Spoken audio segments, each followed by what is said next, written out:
This is the 28th Annual D.I.C.E Awards. And now welcome your hosts, Stella Chung and Greg Miller.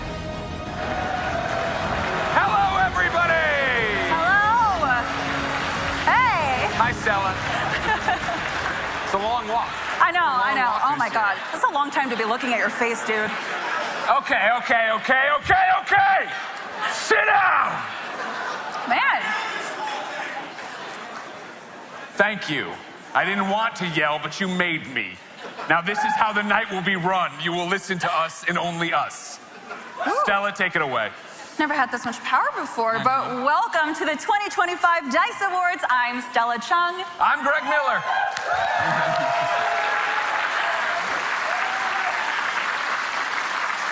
You know, Greg, I think we're the last people left with jobs in games media. That is correct. It is very bleak out there, but how are you doing with that? You know, I'm actually doing okay. It was a little bit of a long January, but it feels like the first time I moved out of my parents' house. And, you know, it's good to feel independence. 100%. Yeah. You know, if you wanted to, Stella, now that you're a free agent and you're out there, you could come work with us at Kind of Funny. I mean this with my whole heart. I am not that desperate. Okay. Thank you. All right, next year when you're still unemployed, we'll see what's, All right, okay, all right. Well, before we get started, we wanted to ask everyone here to give yourselves a round of applause. If you are in this room right now, that means you were responsible for creating some of our newest, best games of all time. Yeah, or you may have just gotten lost in the casino and felt like you walked into a fancy Doctor Who convention. Yes, if you are in fact a normal person, these are people who make video games. And no, none of us can get your nephew free V-Bucks. No. If this is your first time at the D.I.C.E Awards, let us explain it to you. Of course, it is basically the same as the Game Awards, except instead of Muppets like Statler and Waldorf, we have hundreds of disgruntled white guys.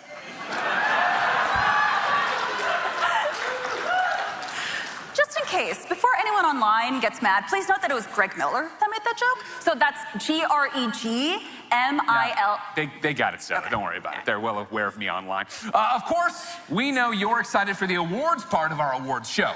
Yeah, so that's why the producers have asked us to keep the show tight this year. And they mean as short as possible. Ooh, kind of like the amount of time Concord existed. And the show is over. We'll see you next year. Well, it was a sad thing, but trust me, if you thought that was the worst joke of the night, strap in. Yeah, I am honestly a little in awe of this audience. There are some very powerful executives in the game industry here tonight.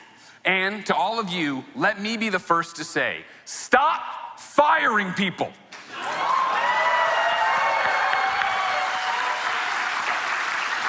Yeah. I know, we would love to keep it positive here, but you're making it really hard. Like nightmare difficulty hard. Like how much do these bonuses need to be that you keep laying these people off? Speaking of Greg Way, Bungie laid off hundreds of people last year, while the CEO of the company was apparently spending millions of dollars on old cars. I'll say this, it's rare to see an executive literally driving a company into the ground. And we're just getting started, everybody. Yeah. All right, so again, all I want you to do is just strap in, because it's been a rough year. It's been a rough year for everybody out there, all right? And it's only gonna get worse. Wait. Cheers to Shuhei, cheers to you, Stella. Cheers.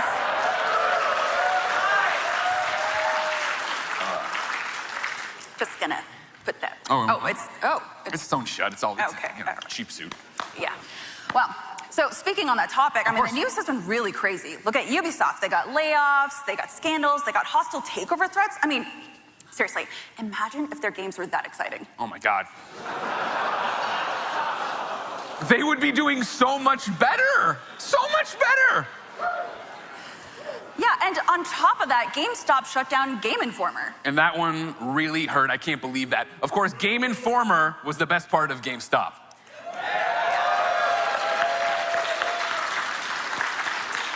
Yeah, now unfortunately, the best part about a GameStop is leaving the GameStop. Walking out, yeah. Yeah. That one was flat, okay. Again, strap in, everybody. Yeah. There was a lot of annoying culture war stuff around games in 2024.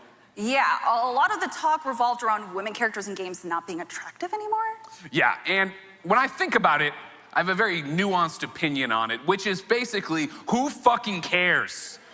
Have these people seen a woman up close before? What the fuck are we talking about, everybody? But of course, you can tell times are tough because Indiana Jones fighting Nazis in games is now considered political. Yeah. But you know what? Let's celebrate the good. Of course. Personally, we are so glad that Indiana Jones and the Great Circle is nominated for 6 awards tonight. Yeah. Including Game of the Year. Including Game of the Year. Let me tell you, nobody, and I mean nobody, gets screwed out of awards more than a December video game. Yeah, it's great for Christmas, but terrible for trophies. Terrible for trophies, and this isn't even a joke. We just really like that game and want to call out the fact that it's great. It got a Game of the Year nomination. Come on. I know. It really makes you feel like Indiana Jones. It does, it does, it does. Also, Troy Baker, if you're out there, if you ever want to leave me voicemails as Indiana Jones, feel free. Okay. I get one. Come on. You get one. You get as many as you want. Don't worry about it. Thank you. I see Rod Ferguson over here. Of course, one of my favorite games, Diablo 4 Vessel of Hatred, is nominated for Online Game of the Year. Get your hands together. Yeah. Thank you, Rod. Of course, that is a game that takes real skill. It does. Yeah, and I'm not trying to flatter everyone here, but if I know one thing about this audience, is that none of you had to pay someone to play Diablo for you. It's hard to level up your own characters when you're dismantling democracy.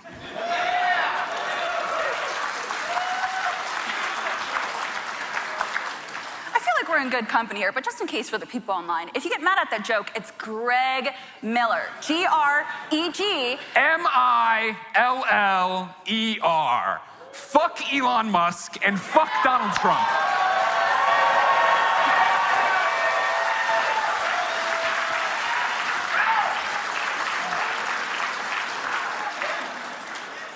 Yeah, speaking of which, a lot of changes happened in the past year. That's right. For example, the PlayStation 5 Pro came out last year. This is true, yeah. You know, it's so powerful that Sony is almost ready to make a game for it. Basically, in 2024, Sony made a powerful PlayStation, so powerful, it had never been this powerful before. It was the most powerful PlayStation of all time. You good? Yeah. All right. Yeah, and in 2024, Microsoft made Xbox more confusing than ever. That was not, come on. I mean, I get it, everything's an Xbox with the screen. I think it's cool, but whatever. Online people hate it. But of course, we did finally get the big announcement, the Switch 2. It's huge, it's a huge deal. Yes. I'm so excited. I mean, we're still waiting on a lot of the important details, of course. Of course. It's expected to release later this year, and based on tariffs, it's gonna cost about $17,000. Still cheaper than eggs, but you know, Still it's fine. cheaper than eggs, that is correct. Well, it'd be easier to get than eggs I know, as well. honestly, yeah. So another big story from the past year was a lot of companies have been trying to figure out how to incorporate AI into their games. And Stella and I actually have a very easy solution. Yeah, ready? Don't steal my joke. Don't steal my line. Don't put AI in your games. We stopped the NFT thing. We should learn from that mistake. We should also not do the AI thing, okay? Yep. Thank you. Yeah, but some of you in this audience are real heroes. As a resident of Los Angeles, and I know some of y'all are too, I want to personally thank each and every one of you who donated or put your game in a bundle or did anything to raise money to help with the fires. Seriously, thank you. Of course, so many people did great stuff. Let us give you one example. Call of Duty Black Ops 6 is nominated for 3 awards tonight, and that's impressive on its own. Even more impressive, a bundle created for Call of Duty raised over $1.6 million to help with the LA fires. And then Activision donated another $1 million. So let's give it up for them. It was just Activision's way of saying, we love you, Los Angeles. Yeah, but also Treyarch's way of saying, we're so sorry that Peter Ackerman flew a drone into that plane. It turns out you can't solve every problem with a joystick. No, unfortunately. But also, sorry, Treyarch, we know he's not actually there anymore. Sorry. But we also know it definitely came up in some conversations, so. Yeah. But also nominated tonight is Balatro. Yes. You already know, but Balatro is great because at its core, it's an addictively simple game. Yeah, I know some of y'all are playing it right now on your phones. But describing Balatro to someone makes you sound like an insane person.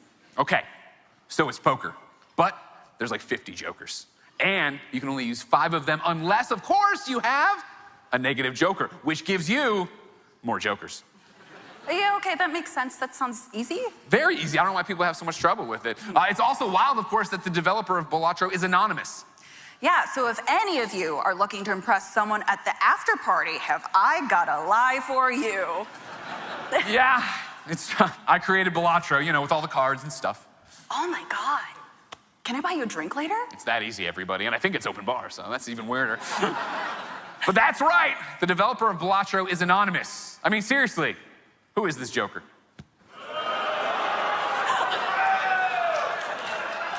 I can't believe they're booing you, Stella. How dare you? This is actually true, of course. We were actually told to only do one Balatro joke. To which we said, nobody does just one round of Balatro. Because you play fast and you play a lot of rounds all at once. Oh, now they're hissing. Damn, they hate you. They hate you, Stella. Okay, Wow. All right. Okay, fine. What about Astrobot? There we go. Okay, we got him back. Yeah, okay.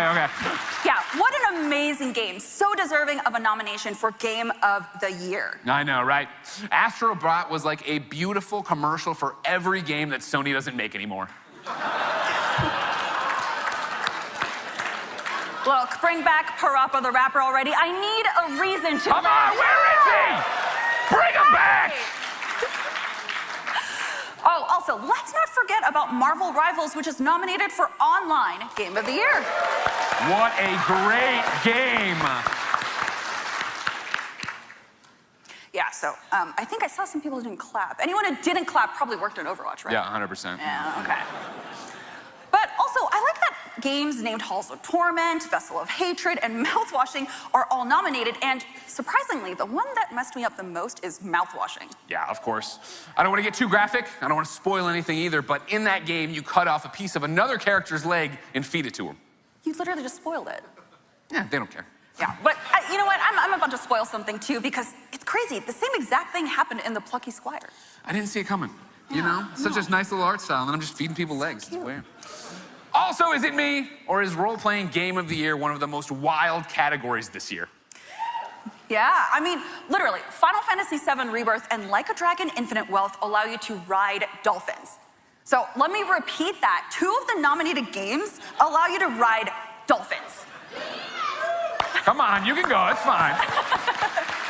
John Vignacchi knows it's impressive, right, John? Yeah, thank you very much. But of course, I think we can all agree that it's the story in a role-playing game that really gives you porpoise. That was, yeah. Man, Stella, I'll see if I can get Jessica Chobat back. I don't know, man. I will literally powerbomb you through a table. Fair enough. Thank you. Anyways, so there is Helldivers 2 also, which we both loved, which is, yeah. Come on, for Super Earth! Yes. Yes, and Helldivers 2 is nominated for 6 awards tonight, including Game of the Year. Now, if you're not familiar with Helldivers 2, it's a game in which the Earth could be destroyed if Arrowhead ever uses the PlayStation Network login screen again. Turns out PC gamers really hate that. Who would have thought? All right, we're gonna start giving out the awards, but I wanted to give you all one more time to give it up for yourselves, please, everybody.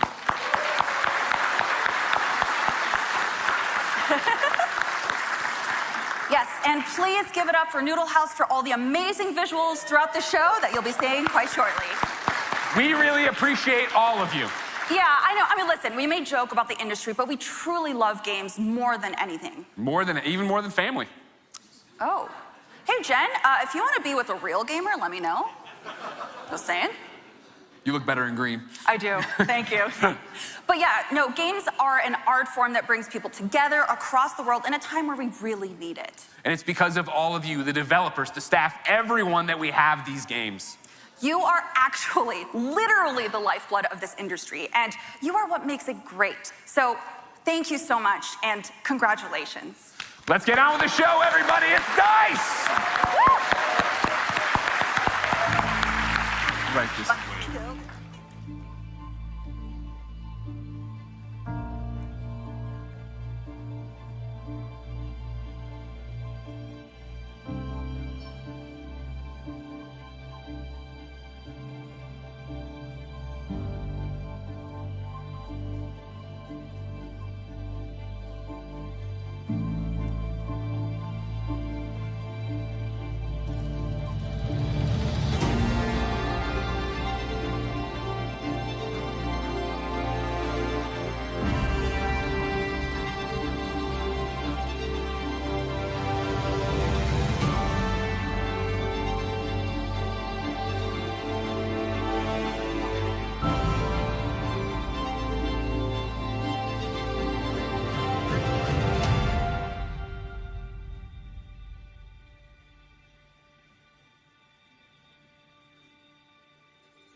Please welcome to the stage one of the creative forces behind World of Warcraft and current CEO of Bonfire Studios, the developer behind the highly anticipated game, Archeron, Rob Pardo.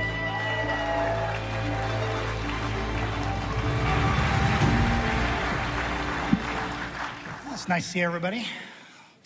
I think we can all agree that action games are some of the most popular games on the planet. But as tonight's nominees demonstrate, they're also way more varied than people give them credit for. From otherworldly team-based combat to intense mythological battles to literally becoming Batman, each of these games prove that action games are always finding new ways to make our hearts pound. Here are the nominees. The nominees for Action Game of the Year are Batman: Arkham Shadow,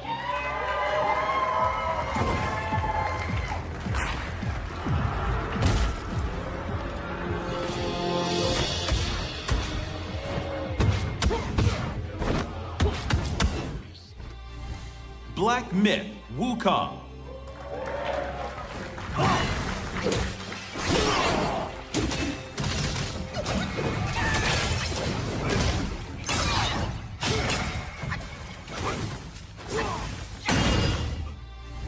Call of Duty Black Ops 6,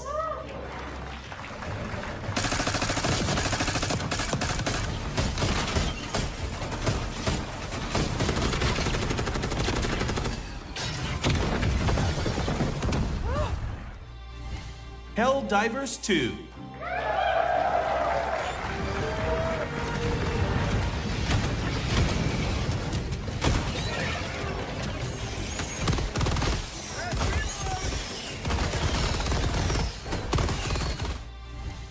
Stellar Blade,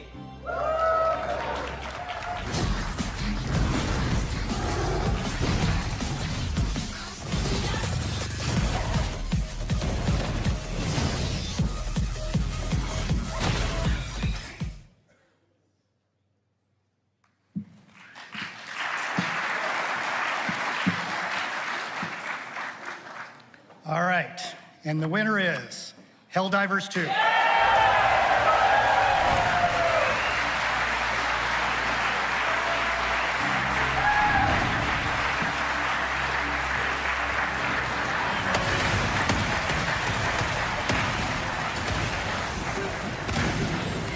Thank you, man.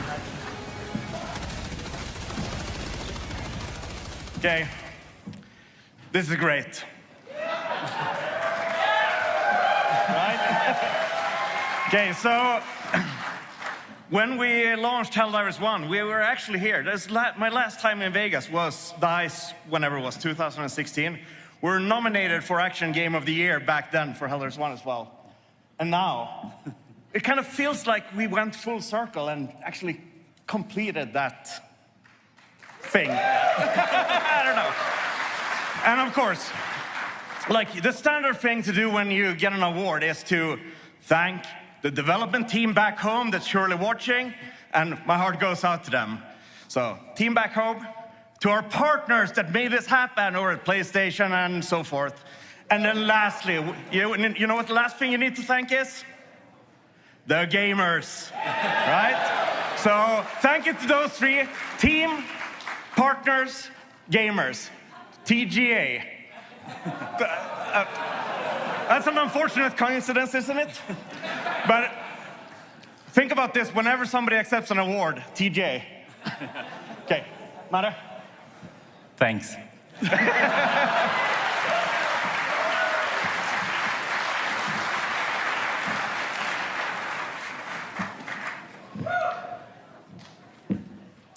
Adventure. The word alone evokes images of exploring exciting worlds and meeting strange characters. It's also been associated with video games since the very beginning. After all, one of the most beloved games on Atari was just named Adventure. But whether it be piecing together memories of a post-apocalyptic world, diving into a spooky underground labyrinth, or summoning a bed to walk across a river, the games in the category show us there's always new places to find and puzzles to solve. Here are the nominees. The nominees for Adventure Game of the Year are 1,000 times resist.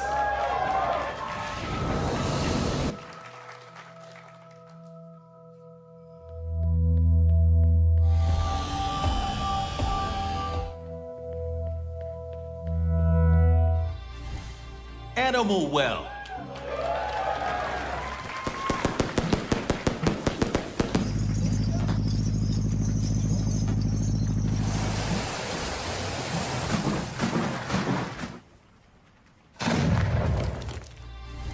Indiana Jones and the Great Circle.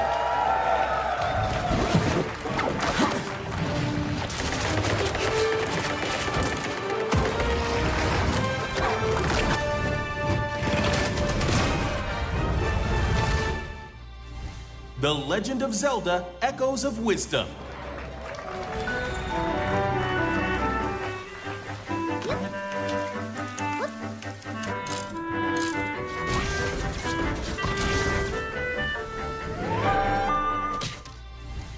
Prince of Persia: The Lost Crown.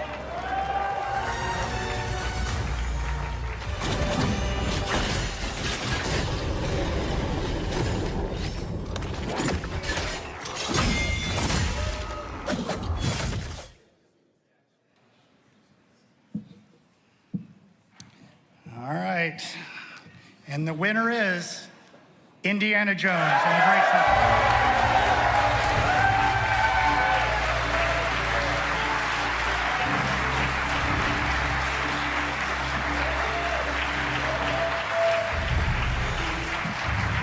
Let me tell you what you're missing. Congratulations. While you were playing your pointless game, I was playing you. Hello from Machine Games. So, quite surreal and unexpected in some instances, and we are extremely and deeply honored to be here and receiving this. It's truly amazing. And I would like to start with saying thank you to one of our long-term friends at Machine Games, Todd Howard. Because if it wasn't for Todd Howard that brought the game to us, we wouldn't be standing here at all.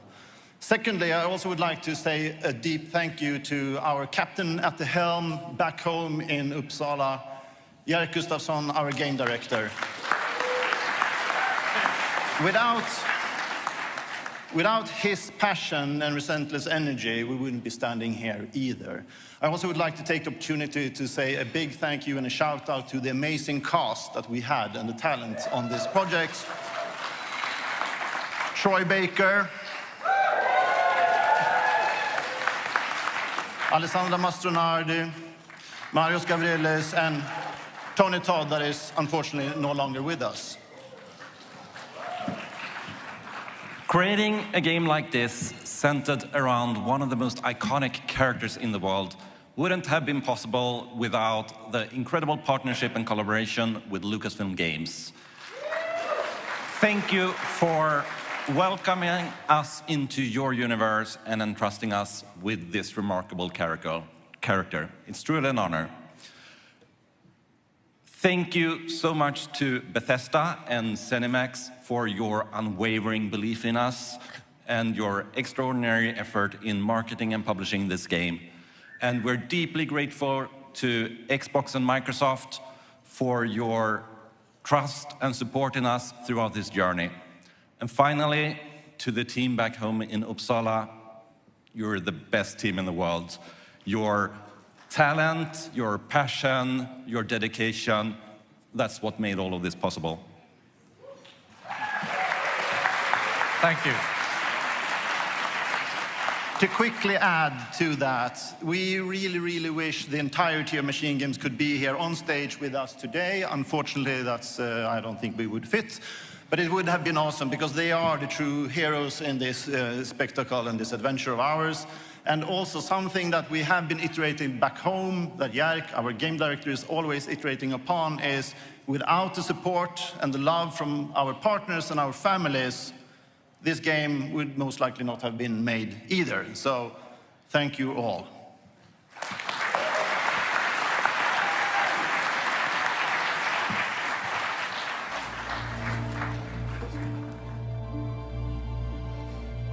Please welcome the creator of RimWorld and the studio director of Ludion Studios, Tynan Sylvester.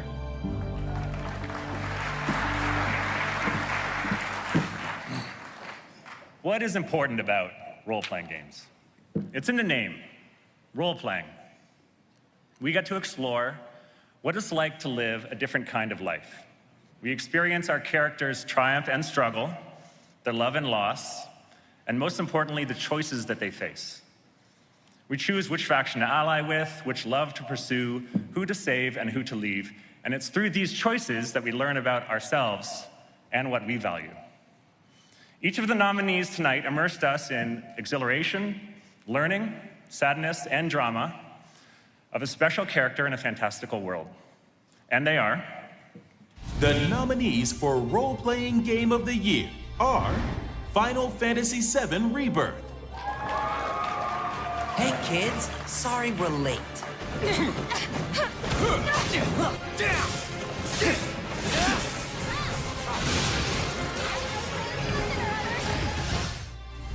Dragon Age, The Veilguard.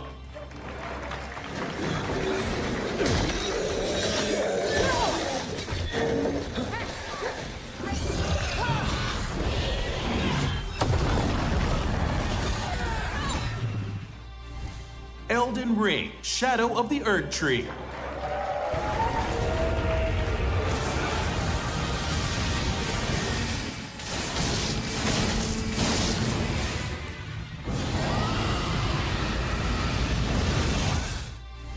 Like a Dragon, Infinite Wealth.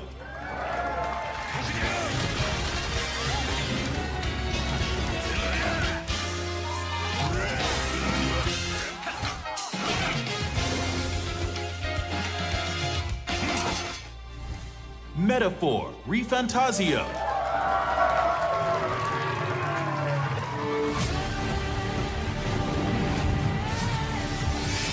Take cover!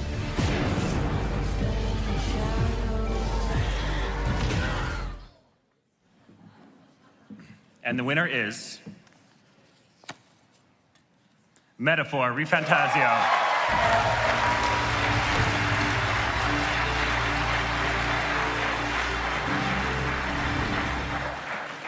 The team couldn't be here this evening, but they sent us a video. Hello, everyone. My name is Scott Strickard, Senior Localization Producer for Metaphor ReFantazio. I'm incredibly grateful to accept the Role-Playing Game of the Year award on behalf of the development team in Japan, who unfortunately couldn't be here tonight.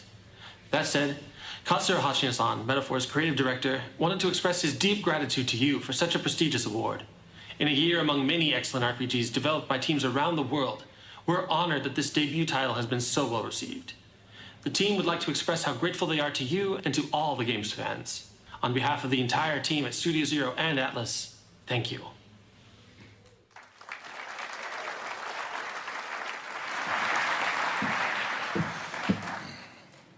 Making any game is hard, and making a game where the players can poke and prod at your game mechanics however they want is really hard. But there's no better moment than when a player invents a strategy you never thought of, and the game systems handle it as though you did. So whether we were surviving a winter apocalypse or attaching a shotgun to a loyal goat buddy, the following games gave us the chance to make our own clever plans and then watch those plans fall apart in ways that made perfect sense. The nominees for Strategy Simulation Game of the Year are... The nominees for Strategy/Simulation Game of the Year are Balatro.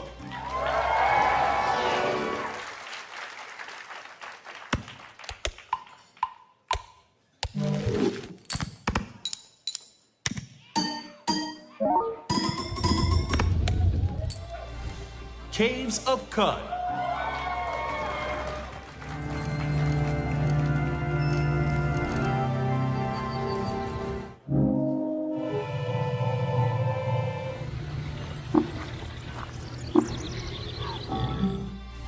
Frostpunk 2.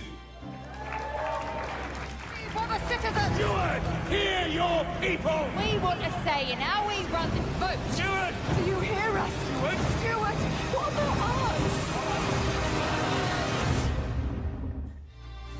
Tactical Breach Wizards.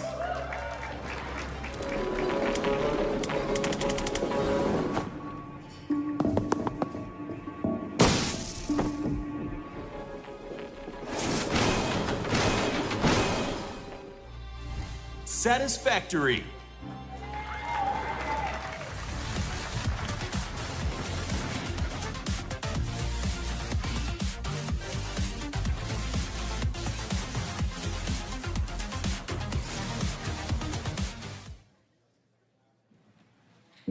And the winner is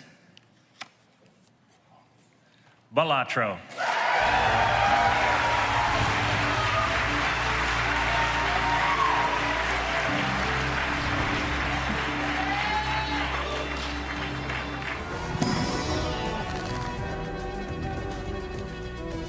Congrats, guys. All right. As I've said many times this year, I am not Local Thunk, because he is not here tonight. And to be honest, if I was responsible for stealing millions of hours of free time, then I would also be a little hesitant to be in front of this crowd. But we'll gladly take that heat for him.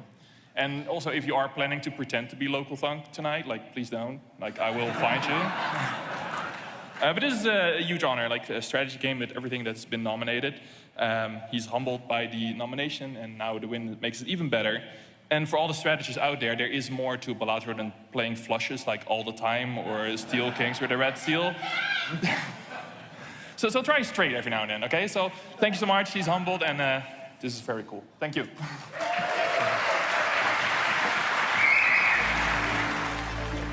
Please welcome to the stage the CE Owl of Alchemy Labs, the company behind VR games such as Job Simulator and Dimensional Double Shift, Annual D.I.C.E.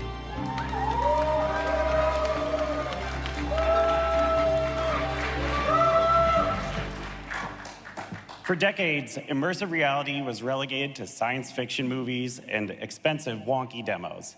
Now that it's so available and affordable that millions of people use it every day. Why? Because skilled developers and engineers are always pushing technology to its limit to help players literally enter another world, including fighting off xenomorphs, battling towering monsters, or riding in a mech of their own. The nominees for immersive reality technical achievement are... The nominees for Immersive Reality Technical Achievement are Alien Rogue Incursion. I left Temple. It seems we can get to the Ops Command Center by taking the elevator to the... Batman Arkham Shadow.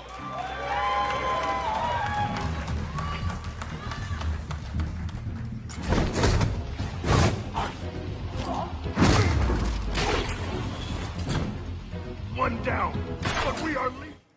Skydance's Behemoth. The poison in my veins begs me to kill. I'll put you in the ground.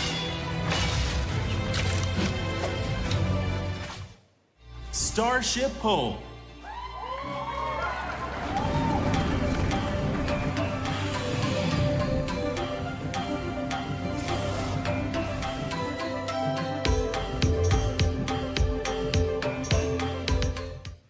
Underdogs.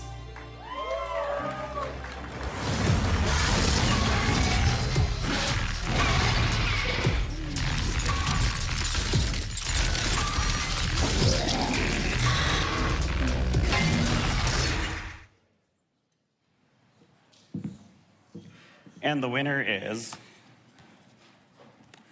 Starship Home.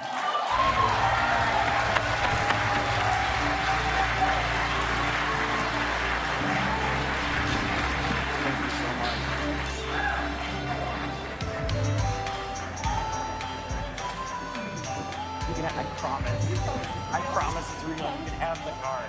Congratulations. Oh. I'm gonna try not to get very emotional. We built this game to try to uncurse the vibes. Because if you haven't noticed, the vibes are cursed. And I had this insane idea for this game, and I went to the best people in the world that I thought could solve problems that I never thought were solvable, and they said yes. And so I want to thank Mark, our engineering director, and Ash, our art director, for agreeing to go on this insane ride with a much larger team of people that we wish could be here. And I want to thank all of our families and partners for putting up with madness and us wandering around in our homes with headsets on playing this game for hours a day. And to everyone else in our network, everyone who had a Quest 3 that played this game and helped us find a way to turn whatever room you're in into a starship and send it to outer space and put you into the dreams of alien plants. And we built that, and you can go there. So thank you for all of your support and to all of the people that made this happen. We couldn't have done it without you, so thank you.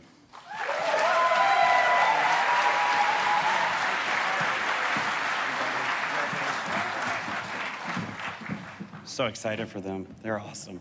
All right. Put on a headset and leave your troubles behind. For gamers, it's that simple. But for the teams of artists making these games, it is, to put it lightly, a lot more complicated. It's almost like pulling off a magic trick, giving players the illusion that they can actually reach out and touch their surroundings, that what they're seeing is really happening in front of them, not just on a screen. The following games didn't just pull off one magic trick, they pulled off the entire show. The nominees for Immersive Game of the Year are... The nominees for Immersive Reality Game of the Year are Alien Rogue Incursion,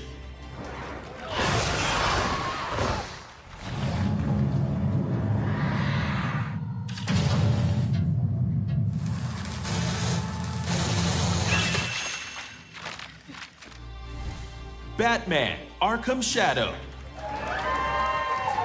I can't protect Gotham City like this. I became a symbol to fight crime, but I don't understand those who commit it.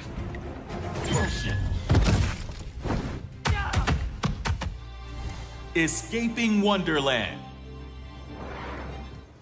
Ouch! Gotta work on that landing. I need to get the old under engine up and running. Mr. Mole really left these all over the place. Skydance's Behemoth. And the gods that walk among us thirst for death.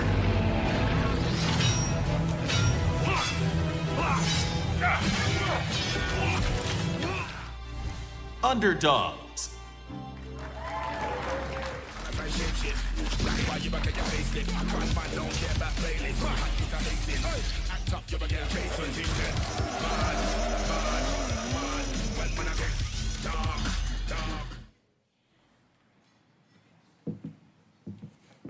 And the winner is Batman Arkham Shadow.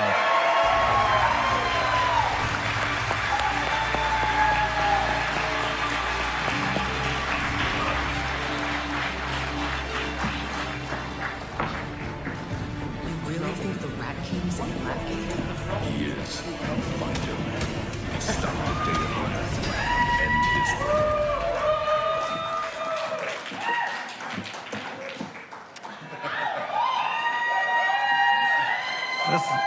That's a good-looking crew, huh? Yeah. I don't know what we did to deserve this environment that we were provided in order to create a game good enough for this illustrious reward, but we were provided 4 years to develop this game with a healthy budget, with a first-party group that helped us in the final 6 months. We were allowed to play, in my opinion, one of the greatest worlds to play in the world of Batman and Arkham. We were given access to the Arkham community, which was at first very angry. And then they welcomed us into their family, and now we feel like we're part of it. That our partners at Warner Bros. And D.C. also trusted us and gave us that creative direction and freedom that we were allowed to make the game that we wanted to. We built this game, in my opinion, the best technology that you could use to build immersive content in Unity.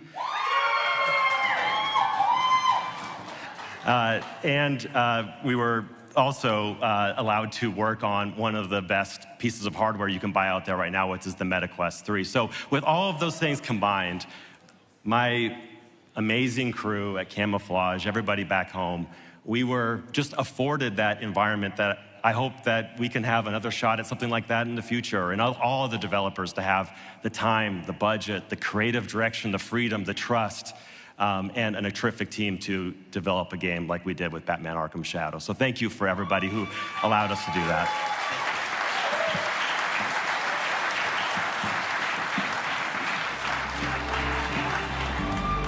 Please welcome back Stella Chung and Greg Miller. You're still here. Okay, great. Still here, right behind you. It's a long walk. It's a long is. walk this year. You know, gotta get your steps in somehow. I don't know about me. Before we give out more awards, we wanted to give a shout out to the Academy of Interactive Arts and Sciences scholars giving out awards this year. You've seen Abby Sherlock, Valencia Coleman, and Honesty Canos. Now, it's worth pointing out, I do this every year, as you know. Honesty back there is the one who doesn't have a job yet in the gaming industry. And she would like to work at Naughty Dog. And so I know you're in the room somewhere, Neil. Just a heads up. Yeah, all right, that's a good pitch. Thank you. But yes, congratulations to you all. If you want to learn more about the scholars or want to become a mentor or donate, please visit aiasfoundation.org. And now back to the awards. Yes, audio design in games centers us in the new worlds we find ourselves in.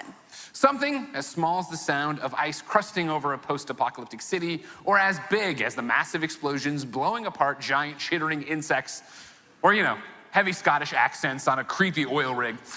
These are the nominees for Outstanding Achievement in Audio Design. The nominees for Outstanding Achievement in Audio Design are Frostpunk 2, Steward! Hear ye, hear ye. The proposed law has been approved. Helldivers 2, Enemy tactical asset within range. What's the gear support? Here comes the cavalry.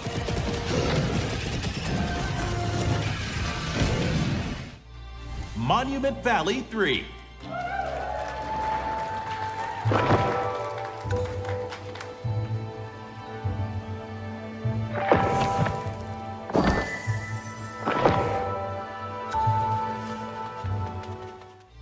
Senua's Saga Hellblade 2,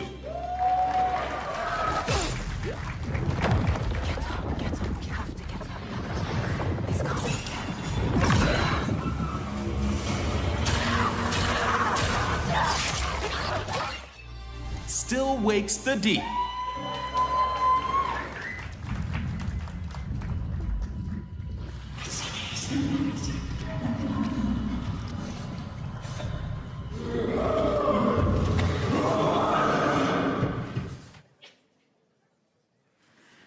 All right, and the winner is Helldivers 2.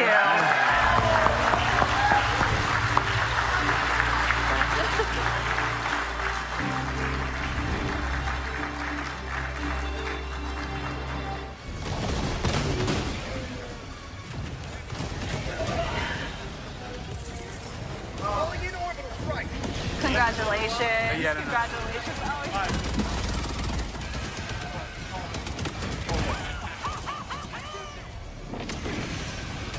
Okay, well, I guess you can't do best action without the best audio design, right? I mean, from the shotgun in Doom to now, like, audio is like one of the most important disciplines when it comes to making a great action game, right? And I think we as an industry have a tendency to always forget about audio design. Like, it's that thing, those guys in the back room, that back corner, and they'll just fix it after the artists have made a lot of assets that then need audio design. So, massive thank you to the team back home, to our partners, associates, and to the gamers. And also to this wonderful team, please. Hey, you guys. I'm Bianca from Sony, dialogue lead for Helldivers 2. This game was built by an amazing, insanely talented team who put their entire hearts into every single detail. A huge shout out to our talented teams at Sony, the dialogue team, sound design, music, the hilarious writers at Arrowhead, the Arrowhead dev team, I mean, my goodness. And of course, the diehard Helldivers community that just believed in us. This is for you, this is for Sony, this is for Arrowhead, and of course, this is for Super Earth! For democracy! Thanks, you guys.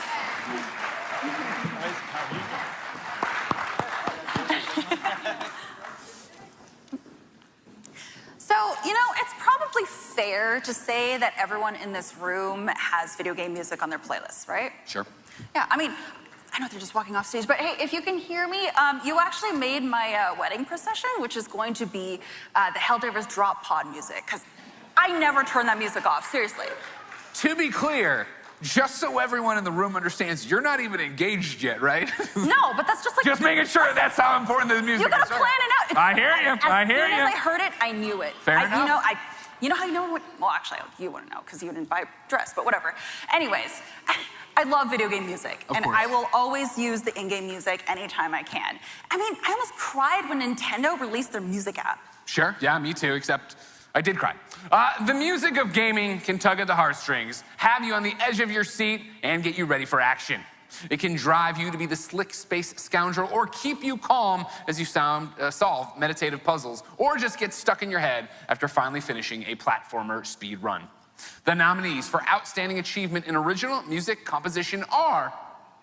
The nominees for Outstanding Achievement in Original Music Composition are Astrobot,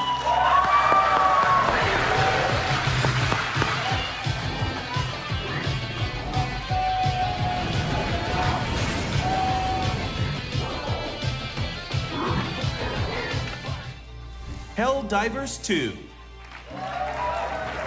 Helldivers, reporting to the front.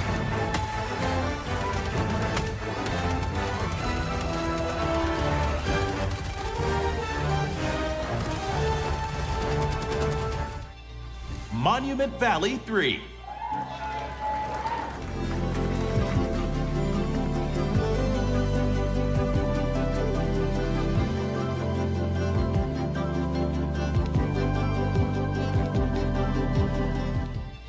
Senua's Saga Hellblade 2,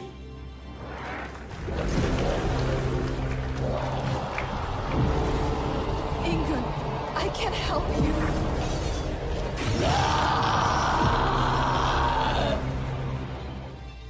Star Wars Outlaws,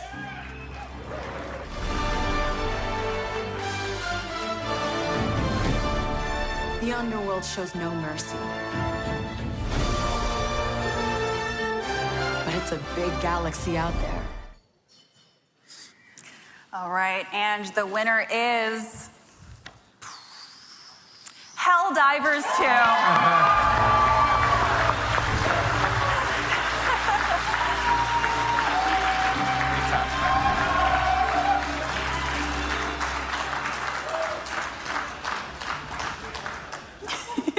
It's just you this time. Everybody else is out talking to IGN right now. What are you going to do? Yeah. Do you want me to hold it while you do your speech? Or? Sure.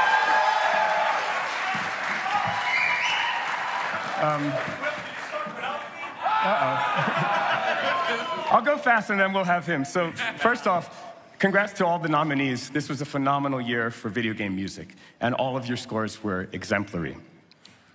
I've actually been a bit of a Sony fanboy ever since grade school, and ever since my first GDC in 2006. It had been my dream to work on a Sony game and collaborate with the famous and incredible Sony music team. And so working on Helldivers was like a dream come true. And it's so incredible to accept this award from the Academy. I'd like to thank the Nashville Orchestra and my music team, the music team at Sony PlayStation, and the dev team at Arrowhead for bringing me on this journey and making such an incredible game. Thank you so much. This guy is probably the best composer in the entire games industry.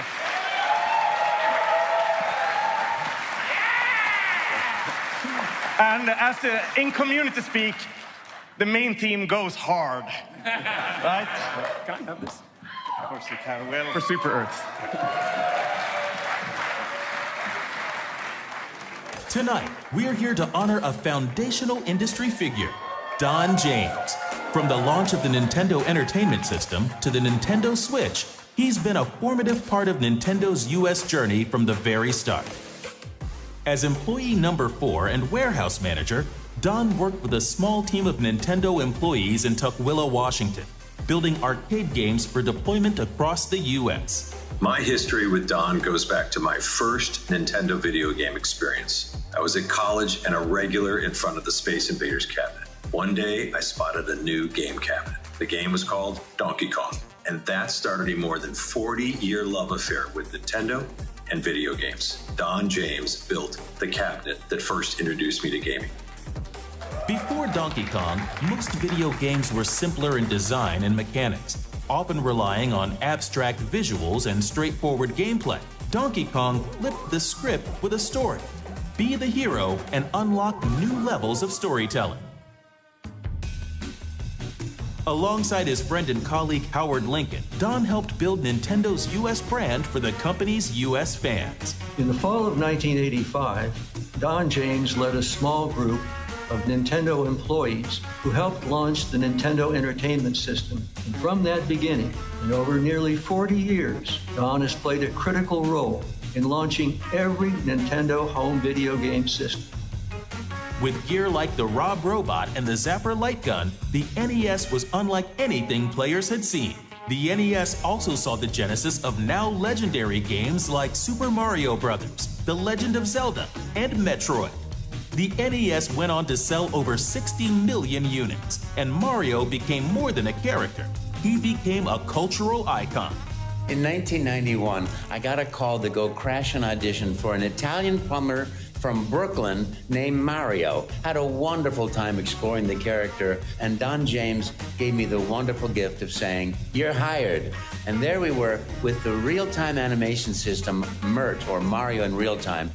5 years into doing this, Don James says, "You're hired for something else." And that was doing the voice of Mario in Mario 64. 168 games later, we're still having a great time. In 1995, Don worked with his colleagues and IDSA CEO Doug Lowenstein to launch E3. His unwavering commitment to the show helped make it the must-attend for everyone and anyone in the entertainment world. But Don was more than an industry visionary. He was a booth design Michelangelo. Annually, Nintendo's booths were jaw-dropping, and attendees and competitors all knew to expect the unexpected. In 1999, Don and his team brought fans closer to the magic of gaming when they debuted a full-sized replica of a pod racer to launch Star Wars Episode I Racer. And in 2011, Don helped bring Mario Kart to life with real drivable karts built by West Coast Customs. With the industry's massive growth, Don and others realized it needed a rating system that could help parents understand the content in the games they were buying for their kids. Don's commitment to the ESRB and its mission has spanned 3 decades. Not only was he instrumental in the development and broad adoption of the rating system back in 1994, but he's helped us adapt it along the way to meet the demands of the industry and consumers at large.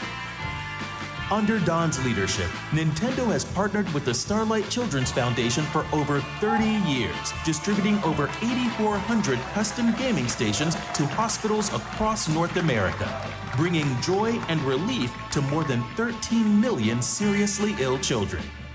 Don's work wasn't just about making video games. It was about creating joy and forging real connections. Gaming is just better because of Don James. Don James connected innovators, visionaries, and dreamers. He helped build a legacy that didn't just change Nintendo, but transformed an entire industry, and his impact on gaming is forever.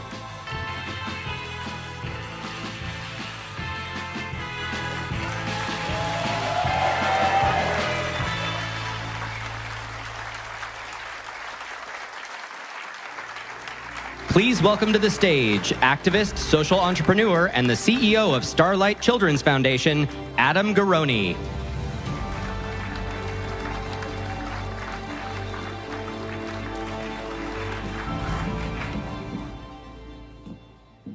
Starlight's mission is to deliver happiness to hospitalized kids when they need it most. One of our first programs was co-created by Don James in 1992, who saw the opportunity to adapt the Nintendo gaming console to work in children's hospitals. To Don, these weren't just games, they were lifelines, a way to bring fun, happiness, and a bit of normalcy to kids when they needed it most. Don's vision and dedication helped turn this idea into something powerful, touching millions of lives and making a real difference for families everywhere. Don's contribution over his stellar, decades-long career to the gaming industry, to Starlight's mission, have led to this Lifetime Achievement Award. I want to congratulate John James. Thank you.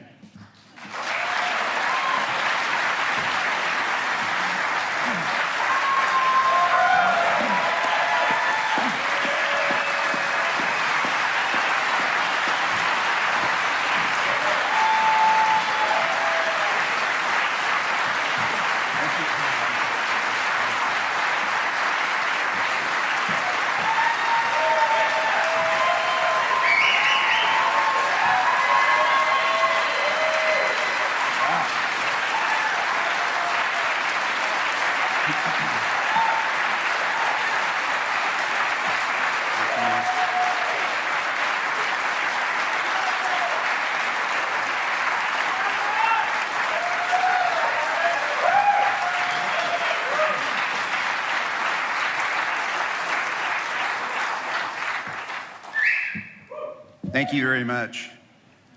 Before I get started, I'd just like to thank my wife of 27 years for allowing me to do this.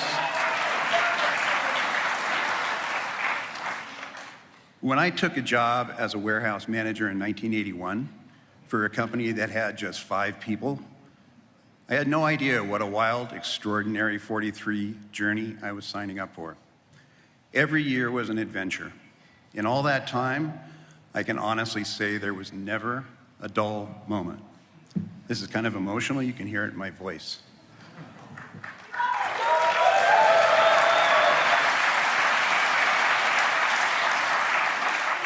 That's audio design, just for you. In the video, you caught a glimpse of some of the amazing projects I was able to work on, but meaningful as they were and still are, they were only a part of the magic I experienced. The real magic was the people who supported me and those who worked with me, both at Nintendo and in the industry. You heard from a few of them in the video, but if I shared the full list, we'd be here all night. Looking back, I feel so fortunate to have worked with and learned from so many. It has been my sincerest privilege to help build a company and an industry that I love so much. I won't lie, retirement is pretty great. But I will miss the challenges, and above all else, I will miss all of you. One thing we have always said at Nintendo is that our mission is to put smiles on faces. It has always been the people in this industry that continually put one on mine. This thing we call video games started decades ago, and the experiment is still running all these decades later. The best part of this industry is that no one knows where we'll go next. Keep playing, keep creating, keep surprising, and keep inspiring all the generations to come. Thank you so much for this great honor.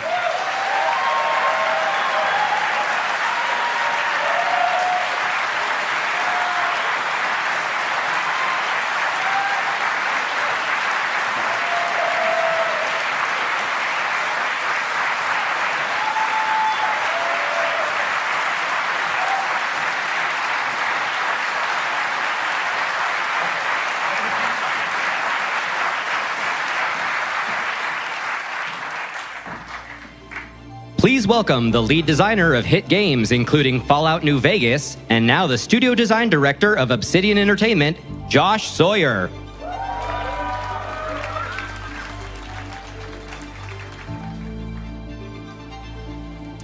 Between all the flying bullets, double jumps, and base building, a game story can often be overlooked. But a good story can elevate even the most sublime gameplay. For many games, the story is its beating heart. Speaking of beating hearts, it's hard to believe that there are people who think you don't need one to write a great story.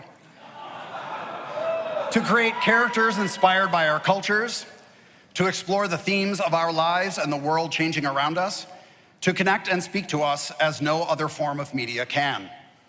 A great story helps us to understand what it means to be human, even when we're not playing a human at all.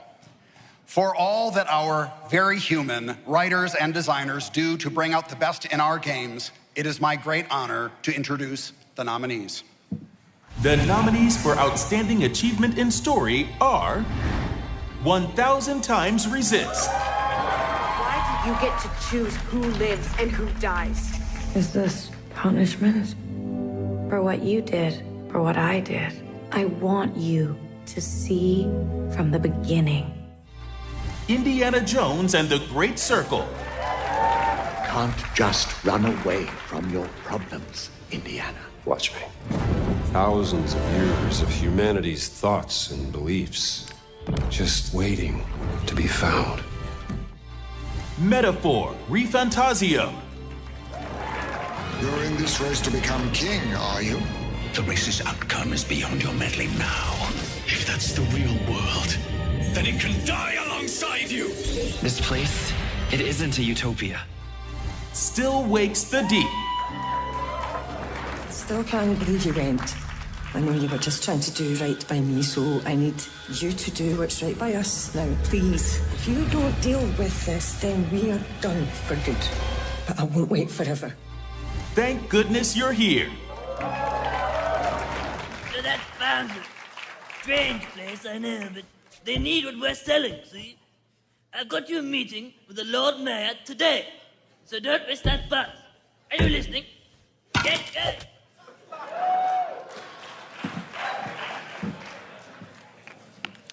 The winner is, I love you, Indy, Indiana Jones and the Great Circle.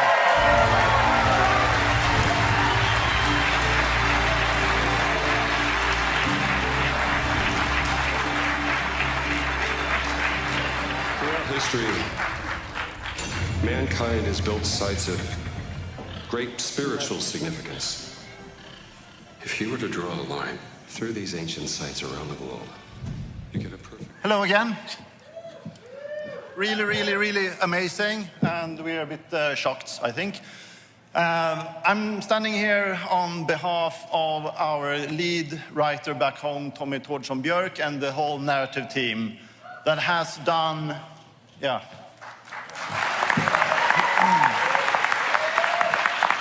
So, Tommy and the team has really outshined themselves in terms of writing one of the best stories I think that we ever delivered. It's something that I have iterated throughout the entire marketing campaign.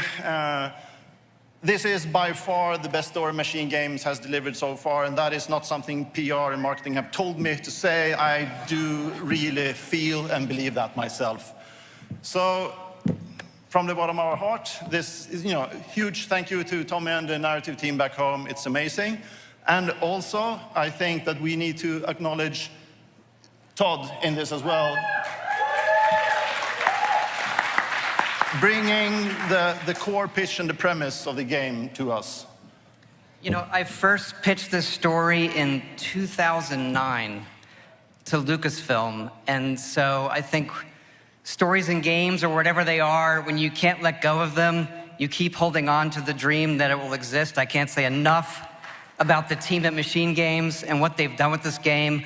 I want to thank everybody at Lucasfilm for letting us take Indy on one more adventure, but most of all, to the fans of the game, the fans of Indiana Jones who wanted to step into his shoes. We can't thank the fans for embracing this very unique game so much. Thank you so much.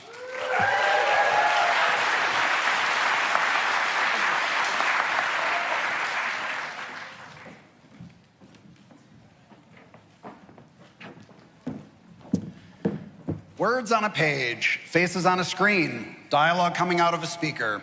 How do characters even work? No, really, how do they work? Please tell me. After 25 years in the game industry, I still really don't understand it. Designers, writers, artists, animators, actors, audio engineers, and directors work together for years to bring forth some of the most amazing characters in gaming. It's a little science, a little art, and a whole lot of alchemy. Whatever the formula may be, in the end, the results are undeniably magic. It is my great honor to introduce the nominees. The nominees for Outstanding Achievement in Character are 1000 Times Resist, Watcher. 6-1, Mother. Everything I've done for you.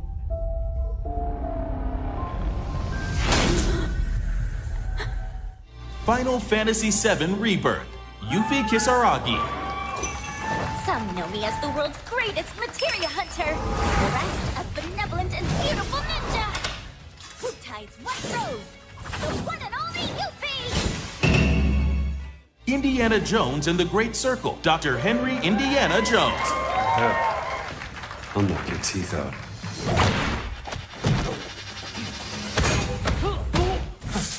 Gina! Scared of snakes? Not a chance. Indica. So easy to step over everything you believe in. I'm talking about intentional unfairness for one's own gain. I guess I can't do anything worse than that.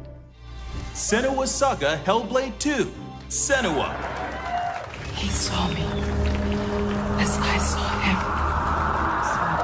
More than he can understand. No more slaves and no more sacrifices. He is trying to swear.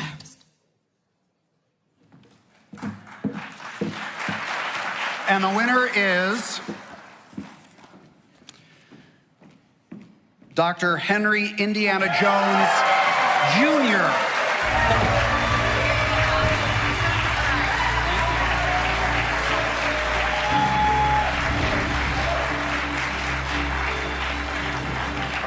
I've run into nonsense before, trust me. It ain't a walk in the park. Okay, then. Let's see if you can keep up. Fine.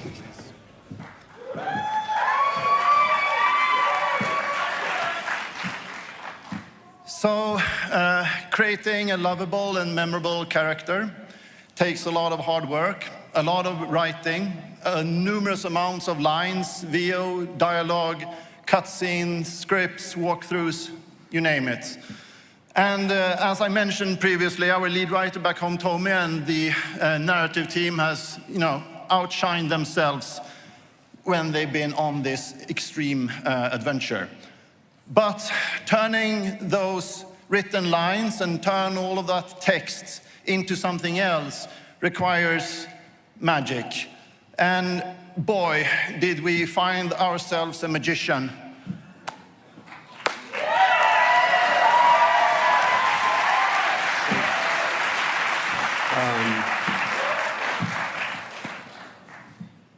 I was just checking. There was a before someone came out. It doesn't matter.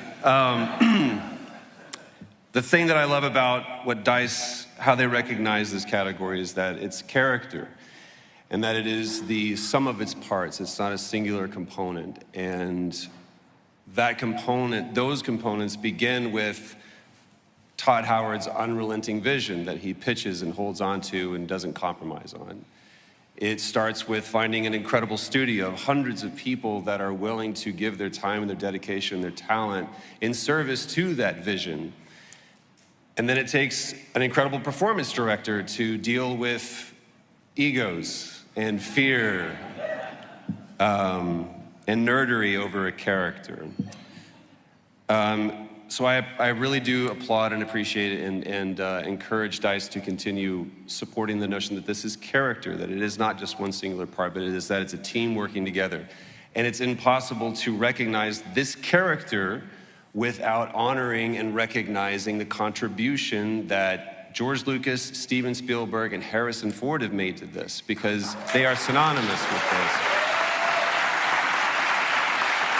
You, just like me, every single person in this room somehow has been touched, inspired, challenged by those people and this character. Because if you were like me, when you were 5 years old and you sat in the theater and you saw this movie for the first time, you realized that big things were possible, that you could go on a great adventure. And so, thank you for recognizing character, thank you for the team, and whenever adventure calls, you damn well better answer. Thank you.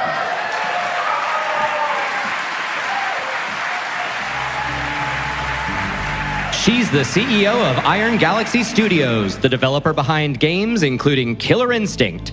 Please welcome to the stage, Chelsea Blasco.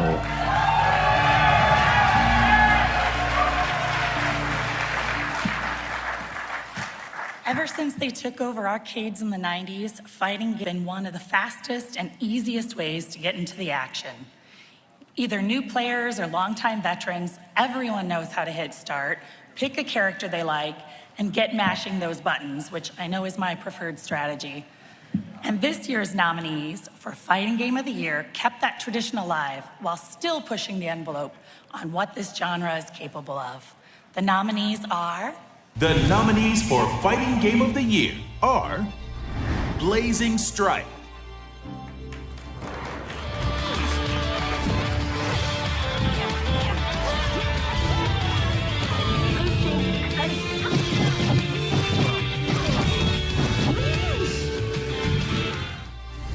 Dragon Ball Sparking Zero,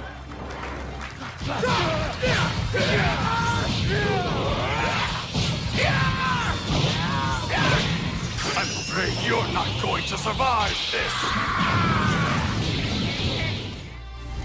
Mortal Kombat 1 Chaos Reigns,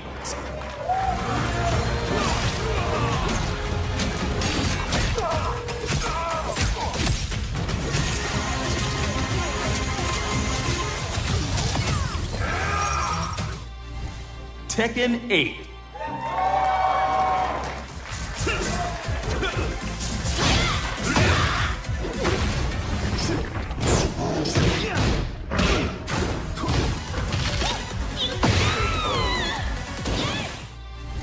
Underdogs,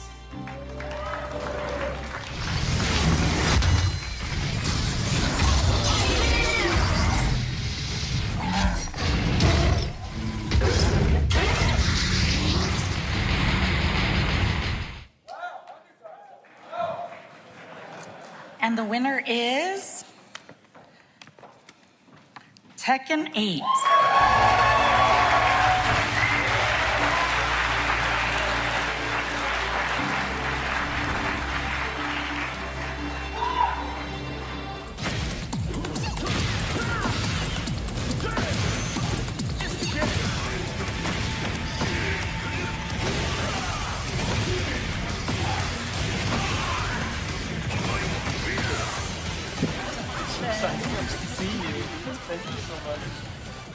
All right. So great to see so many friends in the audience tonight. I've got a few words from the Tekken team, our global Tekken team. I wanted to extend our deepest gratitude to our amazing player community.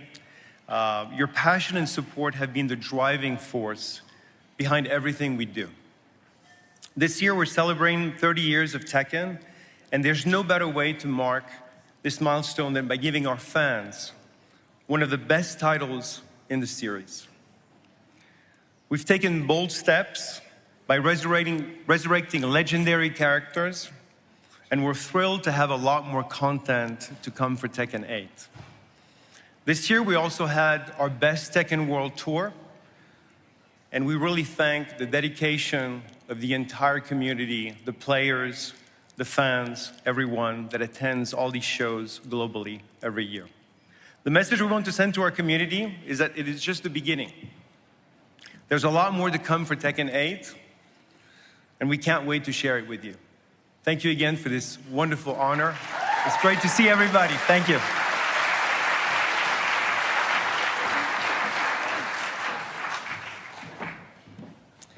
I think we can all agree that sports are at the very foundation of our industry. After all, what is Pong other than virtual table tennis?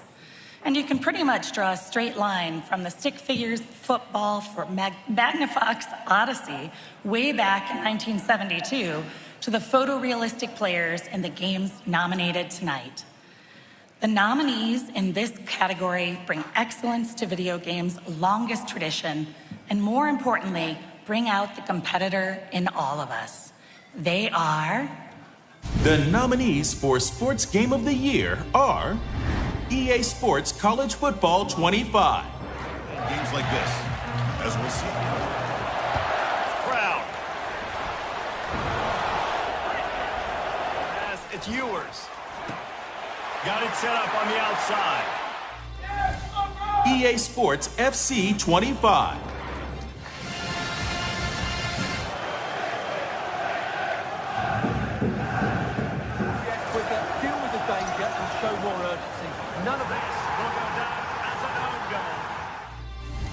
MLB The Show 24. To get this one started after this. Maybe the element of surprise was what came in. Obviously, regardless of the score, be challenging for some. ALCS Game 2, the David Ortiz. NBA 2K25. Man, I'm just blown away. Absolutely as clutch as you can get. This is a ball game people will be tough. He is an incredible leader when the game is willing to step up.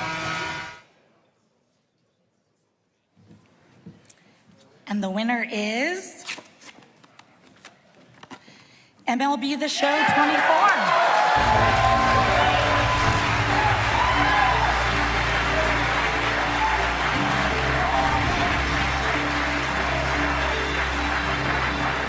Season, there's so much excitement playing with that high fastball.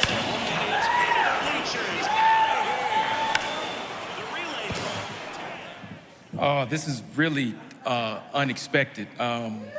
Thank you to everyone, all of the designers, the producers, the engineers that work on the game, but also thank you to the interns that show up for a few months and really contribute. Also, thank you to all of the contingent workers whose fate really is never in their hands, but they show up every day and they really kick ass. We really appreciate you. We're celebrating 20 years of making sports games at the San Diego studio, so a big thank you to Scott Rhodey and Chris Cutliff. And as always, thank you to the fans for keeping the lights on, and thank you to Quality Assurance, because without them, none of us would be here. Thank you.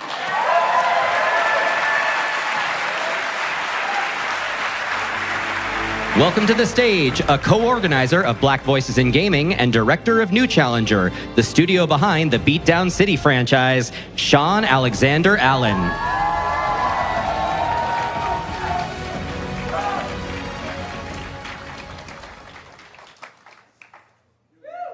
Video games and technology are often conflated as synonymous, but video games often use growing technology with the intent to instill a sense of awe in players, to show us sights we've never seen, and to convey the breadth of human emotion. The best uses of tech in games are not used just to push high-resolution textures or the next form of anti-aliasing, but rather to push the art of the medium forward. The nominees for Outstanding Technical Achievement are... Outstanding Technical Achievement are Astrobot,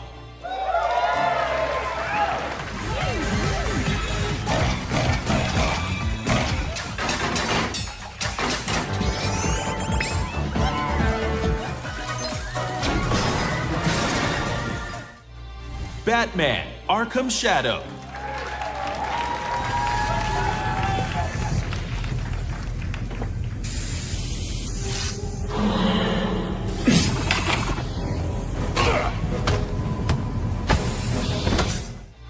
Indiana Jones and the Great Circle,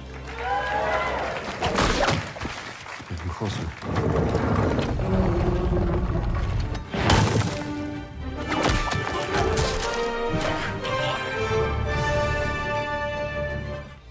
Senua's Saga Hellblade 2,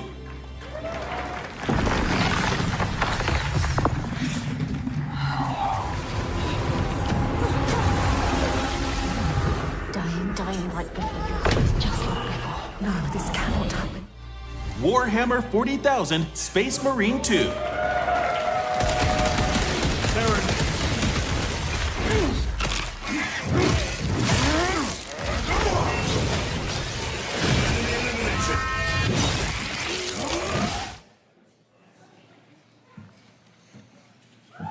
And the winner is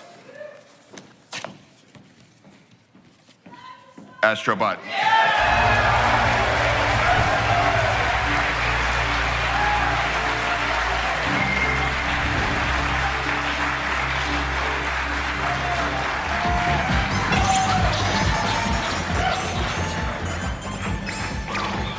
Thank you very much. Technical achievement, it's an amazing thing for us, means the world. You know, we have a concept at Team Asobi. Actually, right now it's Friday morning in Japan, and they just finished their review, and I'm missing them very much, and they're watching us, so I just want to say, guys, thank you so much. Well done getting this award. So we have this concept of techno-magic. It's one of the big features of the game that we talk about internally, and it's all about taking all the technologies that we have around and just turning it into something that is just simple magic, you know, for families and kids, and, you know, put smiles on their faces and, you know, stars in their eyes. So to all the techno magicians of Team Asobi, really well done. This is for you, and I love you. Thank you very much.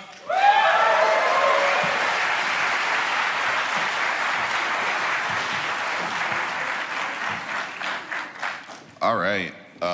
Everyone in this room knows that no matter how big or small, games are hard to make. The buzzword we often hear is how risky it is to make something unknown or games that don't fit into the metrics. If you pitched a genre-blending walking sim starring a nun or a pixel art poker game that uses more and more disturbing clowns to keep players engaged, they'd probably laugh at you. And yet these games, and along with the other ones nominated, are daring endeavors by teams spanning size, scope, and budget. The nominees are... The nominees for Outstanding Achievement for an Independent Game are Animal Well,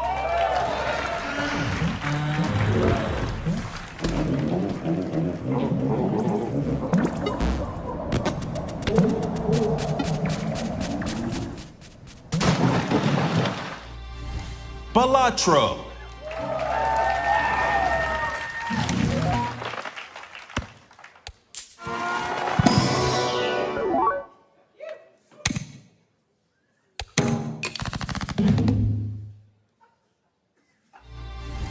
Grunt,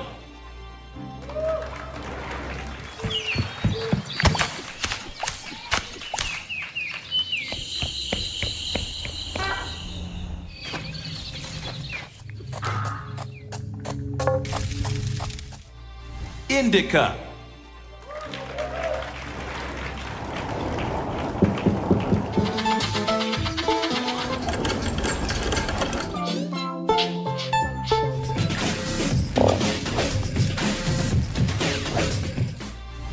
Mouthwashing,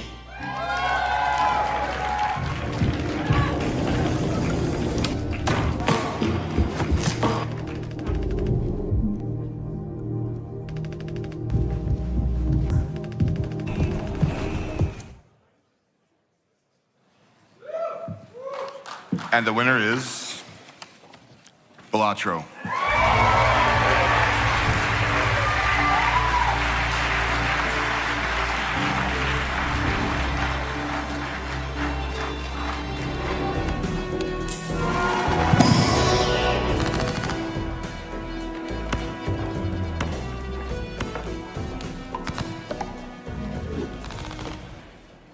If you're just tuning in, still not Local Thunk. When we talk about Local Thunk, we describe him as a solo developer. And while that is true, because he made everything by himself, he could not have made Balatro without the support of his parents, family, friends. We at PlayStack helped a little bit. But above all, his partner, who has stood by his side through this whole wild journey that is his silly little card game. So I think this goes out to all the sometimes invisible support that without them, this magic would never happen. So, thank you.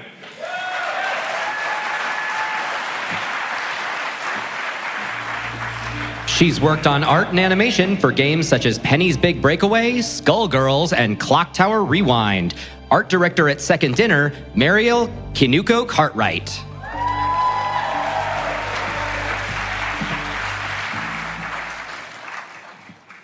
Outside of a few exceptions, there are obviously no video games without animation, because it's almost all animation.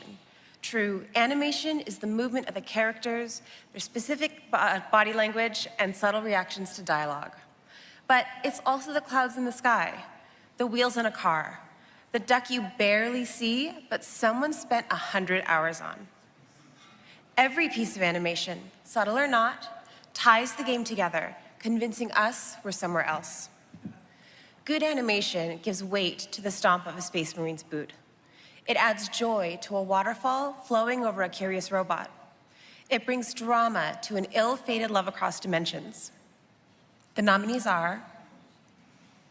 Standing Achievement in Animation are Astrobot,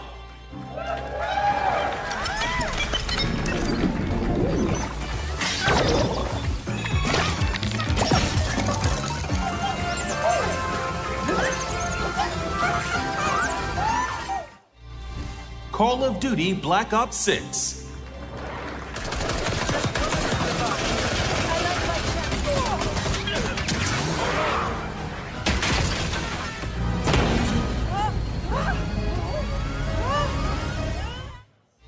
Final Fantasy VII Rebirth. On me.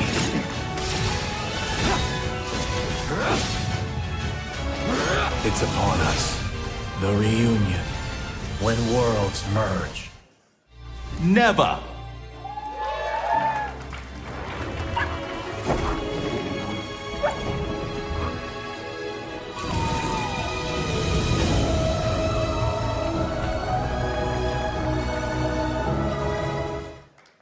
Warhammer 40,000 Space Marine 2.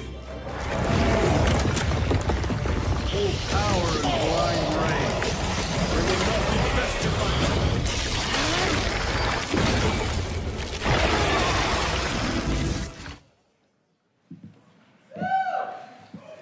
And the winner is... Astrobot.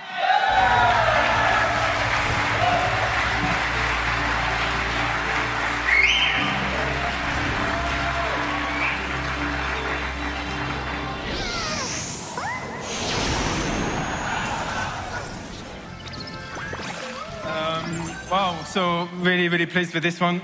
Thank you so much. So on behalf of Team Asobi's animation team led by Jamie Smith and all these amazing animators, we want to thank you very much.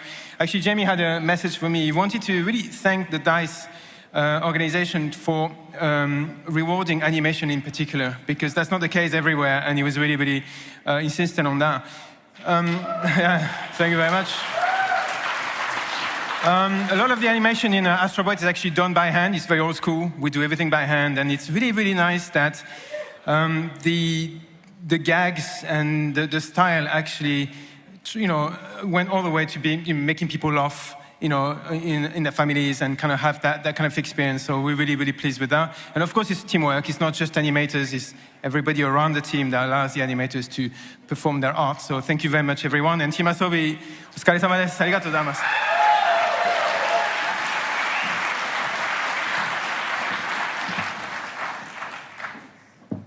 Good art direction is a bit of a paradox. You want to create something that catches the eye immediately and establishes place, tone, and style. But you also need that same art to be cohesive enough that the player isn't distracted or taken out of the moment. That's the real trick. But whether it was remaking a famous gaming world with Lego, creating a living storybook, or bringing us to a dark medieval world, the following nominees showed how art direction helps make good games so memorable. They are... The nominees for Outstanding Achievement in Art Direction are Black Myth, Wukong.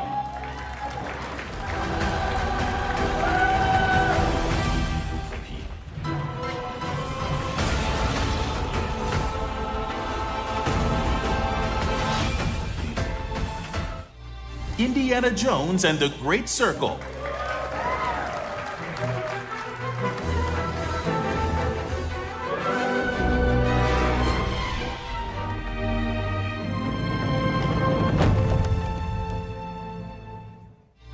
Lego Horizon Adventures.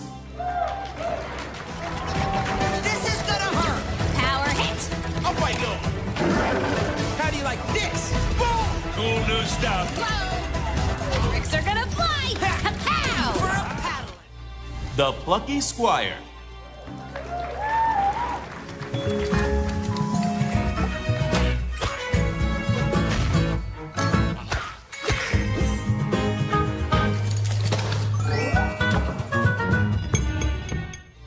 Senua's Saga Hellblade 2.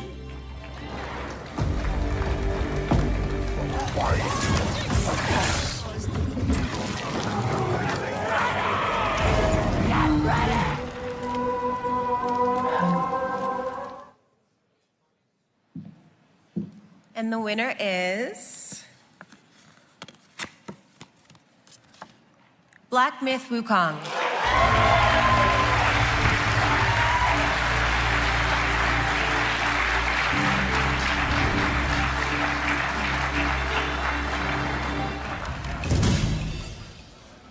Unfortunately, the team couldn't be here tonight, so I'll be accepting this award on their behalf. Thank you.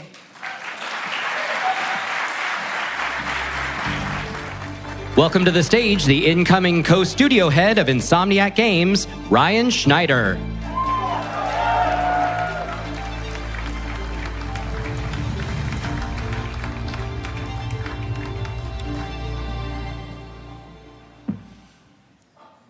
I'll start with the obvious. Ted Price is, and always will be, one of the greatest leaders in the games industry, period.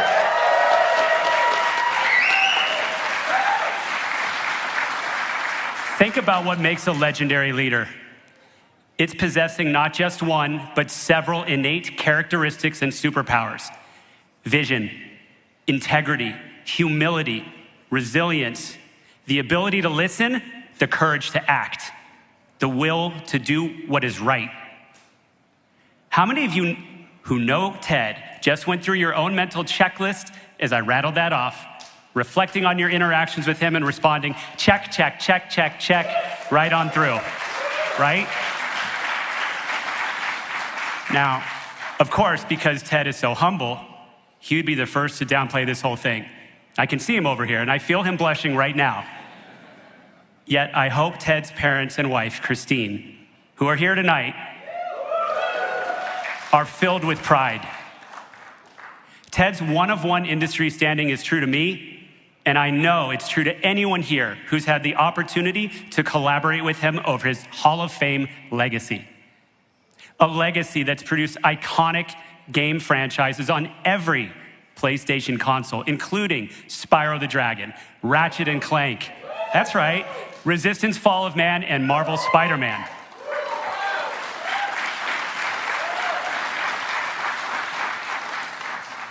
A legacy built step by step, game by game, console by console, challenge by challenge. 30 years, 35 games on multiple platforms and mediums. And yet, there are two things you must know before I continue. One, I don't believe that's what Ted is most proud of. And two, right now, I promise you he's hoping I quickly pivot to Insomniac Games, our studio culture, and the people all over the world whose lives we positively impacted along the way. You see, Ted Price has never been about personal credit. If you watched him on Kind of Funny's Gamecast with Greg Miller last week, you heard it loud and clear. Ted's name is not on the awards. His achievements are not in the headlines. His focus has always been on the team, on lifting others, building something greater than himself. And that is exactly what he's done. Building a culture not just of innovation, but of character. Let's look back at Insomniac and its culture for just a moment, which Ted first cultivated alongside two extremely talented brothers in Al and Brian Hastings, when they were first known as, wait for it, Extreme Software. Yep, with a capital X. Fellow Academy Hall of Famer Mark Cerny first saw something special in, there he is. Mark Cerny first saw something special in Ted and Al when he reviewed their 3DO VHS demo in 1994 for what would become its first game 2 years later, Disruptor. As Mark put it to me, Ted had no tools and typed numbers for environments into a spreadsheet, but he was so driven that it didn't matter. It was clear to Mark that Ted, Al, and a bit later, Brian, were among the most talented emergent game developers he had ever seen. Mark signed the startup studio to a 3-game deal, And it was essential since the partners were down to their final couch cushion money and nearly had their dreams squashed before liftoff. Can you imagine that? They worked from a bare bones office fueled by ramen and relentless determination. They had no furniture, they had no money, they had no sleep, but they had a vision and a belief in each other. Like a rocket launch, Insomniac's orbital ascent was further nurtured by a legendary and passionate team of Sony producers. When I spoke with several of them and some of Ted's close industry peers, preparing for this speech, each referenced Ted's character and drive first, before talking about what Insomniac had ever accomplished. Consider what Naughty Dog co-founder Jason Rubin shared about those early days when Naughty Dog and Insomniac competed with each other in adjoining office space on the Universal Studios lot. Jason said to me, "Ted was my greatest competitor, and I lent him my dad for 20 years as Insomniac's attorney." Think about that. Why is this both powerful and yet not surprising? Because Ted Price is not just a leader in this industry, he is a leader of this industry. It's true. Ted, you've consistently put Insomniac on your back and lifted us whenever we needed it most. Not by telling us what to do, but by showing us how to act. Not by proclaiming the right answers, but by provoking us to ask the right questions. At a time when gaming faces deep challenges, when we wrestle with how to grow, how to sustain, how to lead with principle, Ted has been a moral compass. And we need that compass. So, what now? When we face tough decisions in our careers, in our companies, in our lives, when the path forward is unclear, there is a question we can ask. What would Ted do? And then we do it. I can share that for more than 20 years. What would Ted do has been my guide, my map, my answer. Ted, I feel like the luckiest person in this extremely talented room to call you my teammate, my friend, my mentor, and frankly, my hero.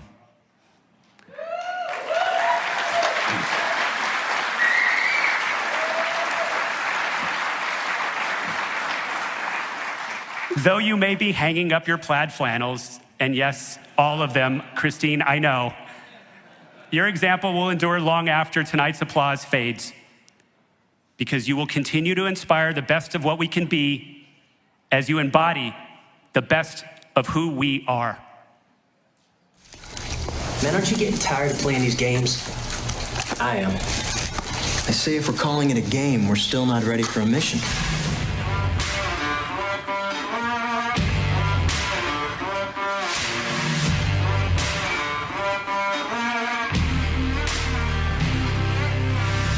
Years of creativity, resilience, and unforgettable stories.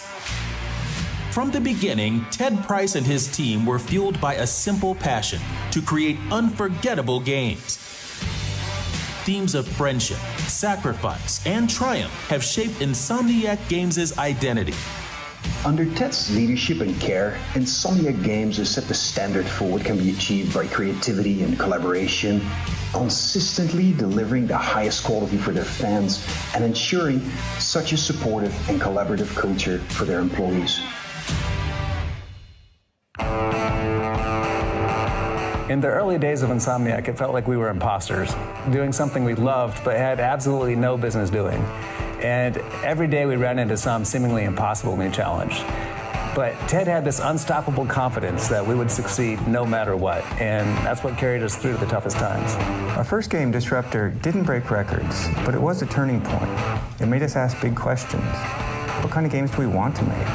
What kind of studio do we want to be? It was at that point we decided not just to make a dragon game, but a baby dragon game. An underdog's choice to capture the spirit of overcoming long odds. And that mindset has defined us ever since.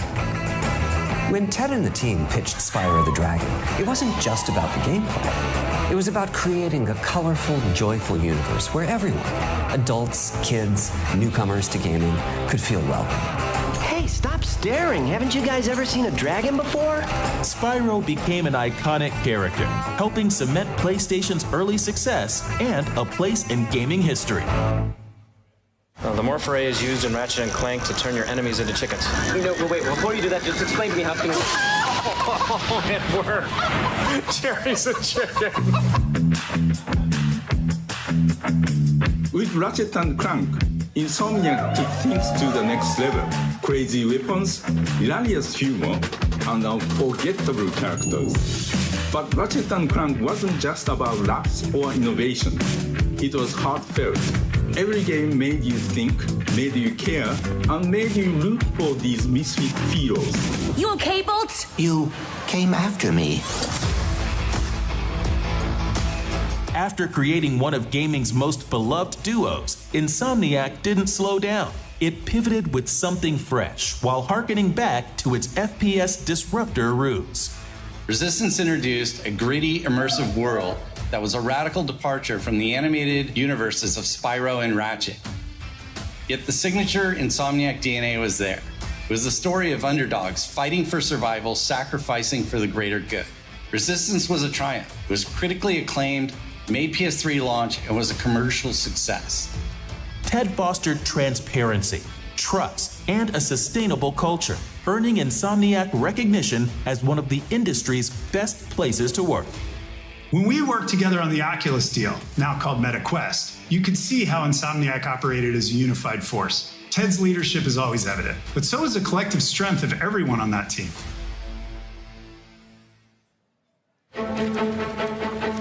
Insomniac's special blend of storytelling and gameplay, along with the perfect balance of humor and heart, made them the ideal team to partner with Marvel Games.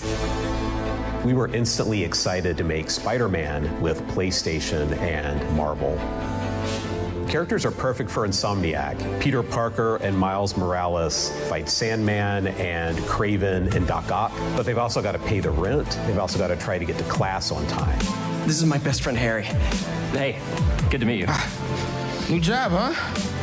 Still gonna have time for tutoring? We'll figure it out. And that was perfect for Insomniac because you have the action and you also have the human side of the characters. I got a second chance, and I'm gonna take advantage of that. But I need you with me, Pete. Spider-Man isn't just a hero.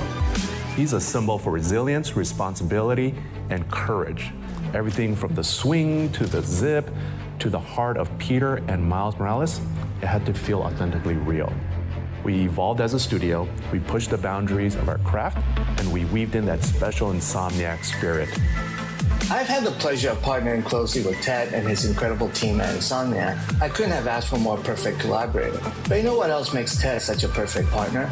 He is one of the kindest, most genuine, and humble people I've ever met. His passion, leadership, and vision helped build the trust and collaboration that made the Marvel partnership a great success.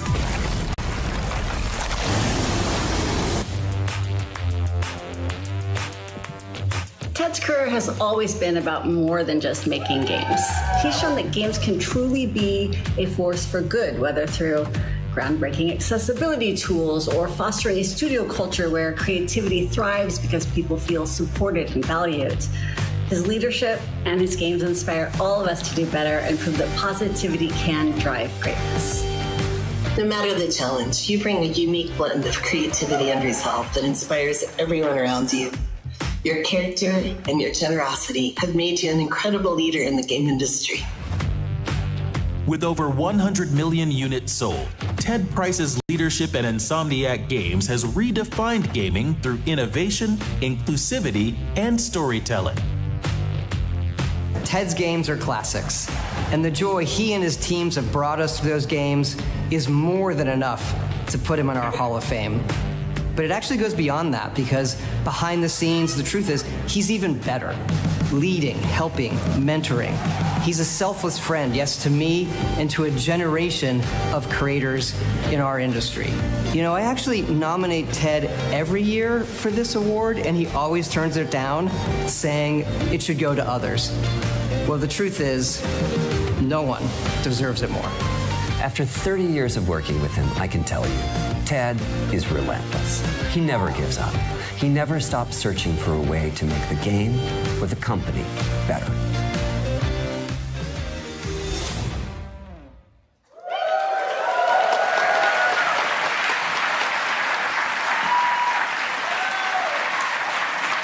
It is one of the greatest honors of my career to introduce Ted Price, this year's recipient of the Hall of Fame Award.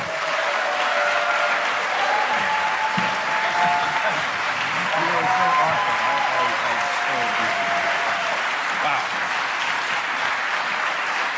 Thank you.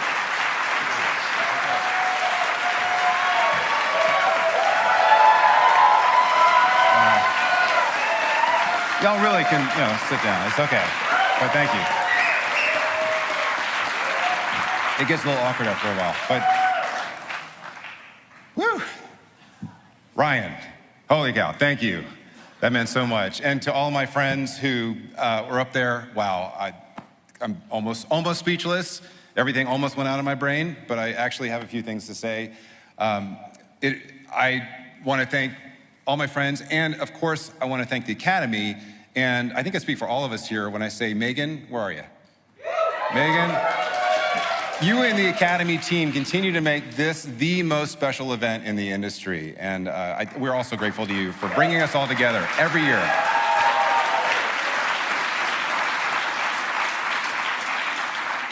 But it is truly an honor to be up here, and I'm humbled by all the nice things people are saying about me. As Ryan said, I was blushing the entire time. And as Ryan also alluded to, it makes me a little uncomfortable being up here because I have always felt strongly, like probably most of the people in this room, that making games is a team sport. Right? It is something that I have felt all my life, and I feel that no matter what our backgrounds are, what our skills are, where we come from, game teams represent a unity of vision that really is increasingly rare in this very divided world today. And I have had such good fortune to see teams share openly and give each other the benefit of the doubt over and over again, and agree to, as Ryan alluded to, solve problems together without judging each other. And when that happens, and I think this happens more often than not in this industry, it often leads to those games that represent the voices and the life experiences of an entire team. And those are the games that, in my opinion, make a lasting and positive impact on players around the world, because those games speak to us all individually in some way. And to me, this is why games will always be the most vibrant art form in the world. And we saw the evidence tonight, right? So I have been just ridiculously lucky to be surrounded by people who really believe that we are better together. Family, friends, teammates, partners. And these are the folks who remind me every day of the importance of teams. So I have so many people to be grateful to, and I want to share my thanks with just a few who have made the biggest impact on me. And I promise it won't be that long, but I really want to thank some folks. I want to start with my mom and dad. My mom and dad right here.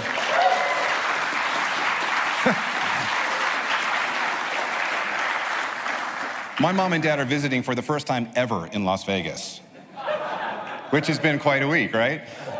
Mom and Dad, thank you for not thinking I was completely insane to start a video game company back in the 1990s.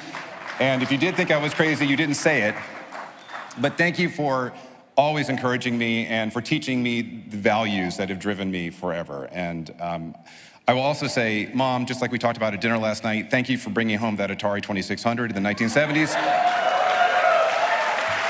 That really sparked this dream for me, so God appreciate it.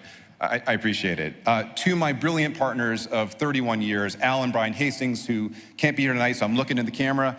Guys, there would be no Insomniac without you. Thank you for joining me on this crazy ride. To Mark Cerny, who is right there. Mark, you have such a great fan club tonight. It's incredible. Mark, you gave Al, Brian, and me our first shot, and you really taught us how to make games. So thank you so much for your mentorship and your friendship over decades.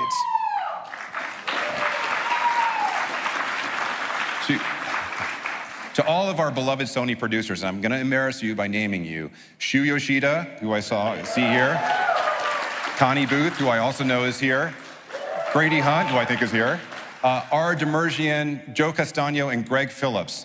Even though y'all work for Sony, all of us at Insomniac truly believe you are Insomniacs. Thank you for having your faith in us. And Connie Booth especially, Connie, wherever you are, you're out there somewhere. Connie, thank you so much for your friendship and your guidance since way, way back.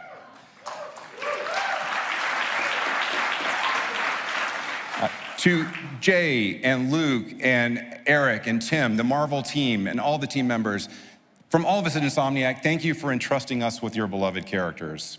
To Scott Rohde and Herman Hulst, who I know who can't be here tonight, you guys have supported our dreams year after year. Thank you for trusting us with what we do. Now, I have been speaking on behalf of Insomniac and giving a lot of these things, but I want to talk about just a few Insomniacs. And in particular, I want to thank a very special group of Insomniacs who I've worked with day after day for many years, and that's our senior leadership team. That is Carrie Dieterle, Chad Dezern, Jen Huang, John Fiorito, Ryan Schneider, and Sean McCabe. You guys are amazing.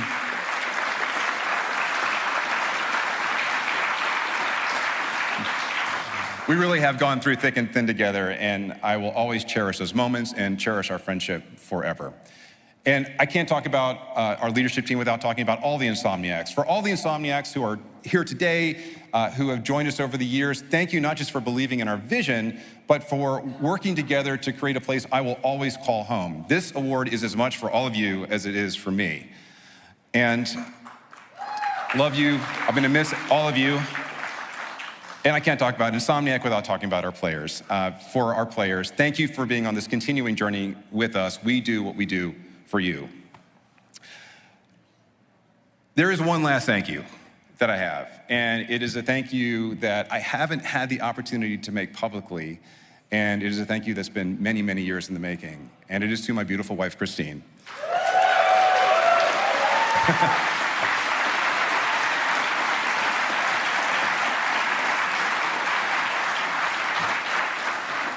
And Christine, I'll bet you've been sitting there thinking, oh my God, he forgot me again. I promise, I didn't. I've been working up to this. It's just taken me a lot of years. And just for those of you who don't know Christine and me, when we met many years ago, we started dating, and I said, you know I'm in the video game industry, right? Are you sure you want to get on this train? Fortunately, she said yes, and we've been happily married for 25 years.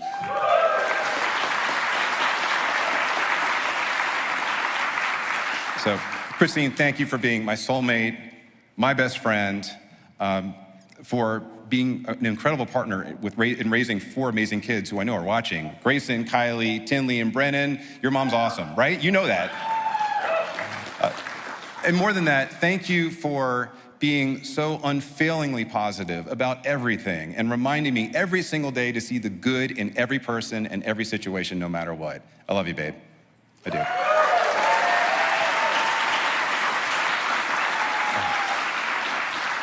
So you all have been very patient. As I wrap this up, I am getting ready to exit the games industry and join my buddy Don in retirement. He says it's great. Don, I believe you, I think, maybe. But I will be joining all the players and cheering every one of you on from the sidelines. And my hope and my challenge to every leader here and all the game team leaders watching is that we never stop working to make this industry a place where every team member feels welcome and safe to speak up and share their ideas so that together we can continue to make a lasting and positive impact on this crazy world. So congratulations to all the winners tonight, and thank you very much.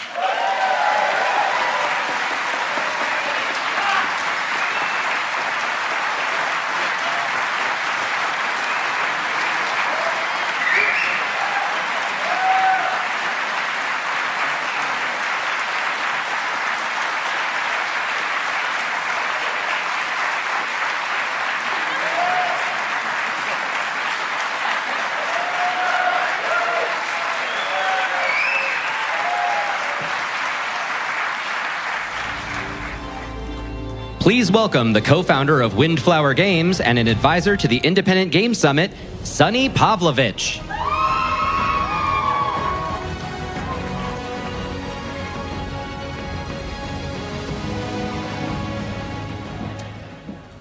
online gaming is now so common, so popular, that it's easy to forget what a tightrope developers have to walk with them.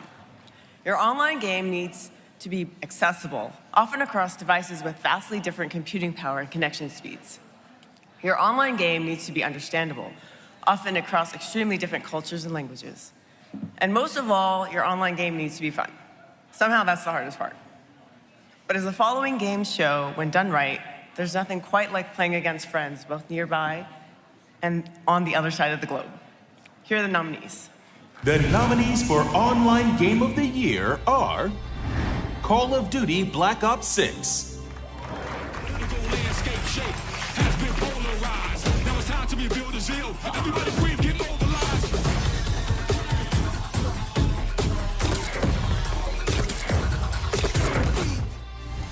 Diablo 4 Vessel of Hatred,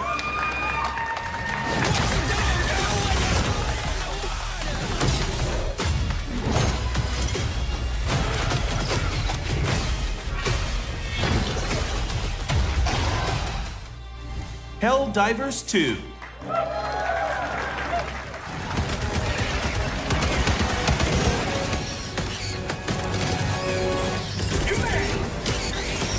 Orbital inbound! Charging in at Eagle! Marvel Rivals, Disappear! Fantastic! I'm opening a portal. Don't mess with the amazing Spider-Man! Warhammer 40,000 Space Marine 2,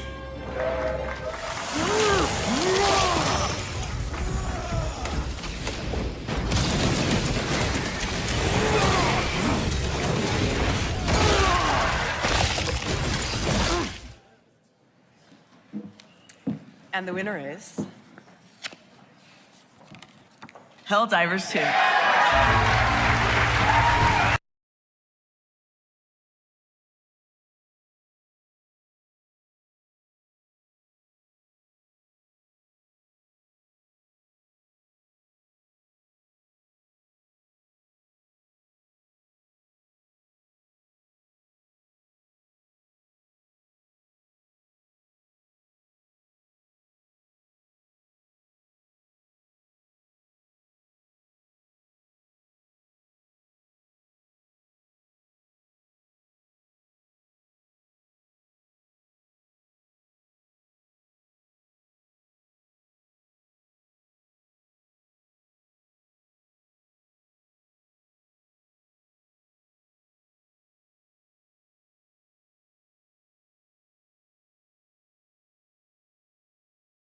Dedicate to all of the friends of us as game developers.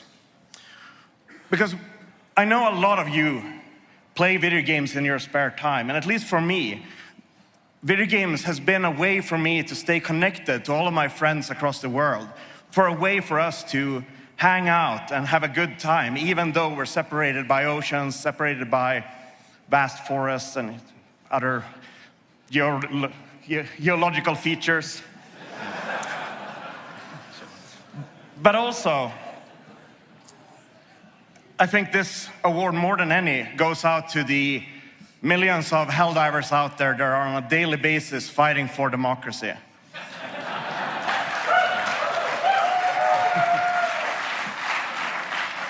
And to you, the community, being like the nicest bunch in the world. Whenever I join a game, I mean, stealthily, you don't know that you're playing with me, but still, like, I get so much respect from a game that has no safety rails against people abusing each other in the game. And everybody just turns out that they're nice, even though griefing is something that you can do to your heart's content in Helldivers. And it just makes me proud and happy to see the good side of mankind while being a henchman of a totalitarian regime. So, thank you. For the community. Yeah.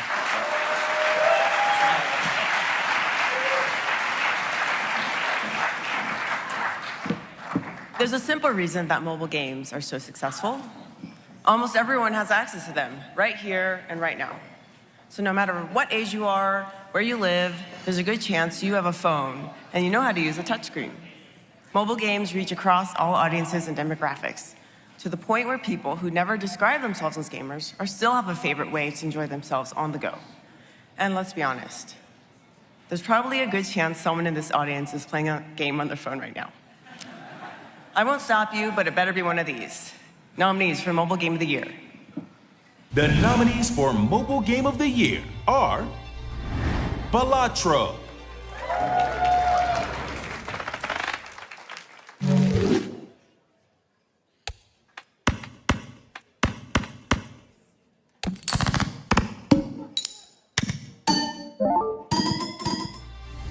Halls of Torment,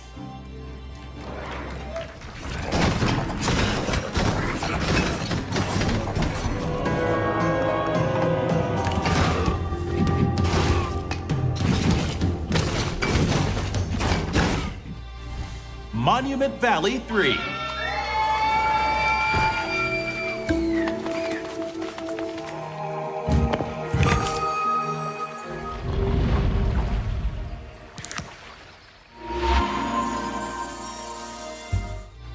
Paper Trail,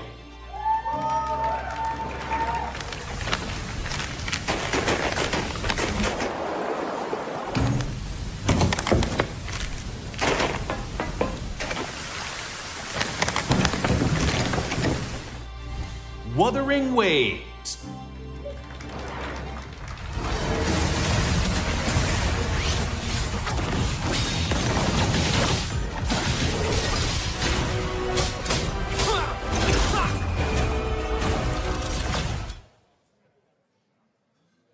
And the winner is Mobile Game of the Year, Balatro.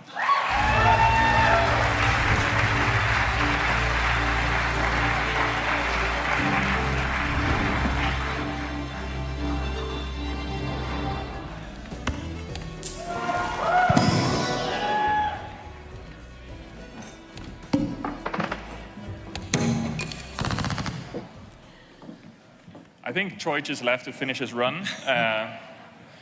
But this is, again, this is amazing. I think I know that bringing this game to mobile probably added a few gray strands to Local Thung's beautiful hair. But I also know that the thing he likes the most to see from in this wild journey is when he sees people play a game of Balatro in a weird place, like in the pub, or in a hospital waiting room, or at the Rockets basketball game, wherever they are. And I think that is something you can only achieve on mobile. And how many of you have handed their phone to like a parent or someone who doesn't really play games and lost their phone for like an hour? And that is just a cool experience. So I hope it was worth it for you, because I think you need to put up some new shelves in your home. Thanks.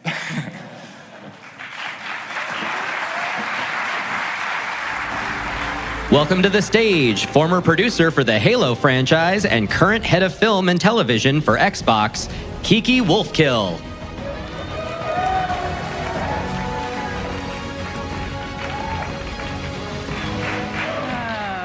Good evening.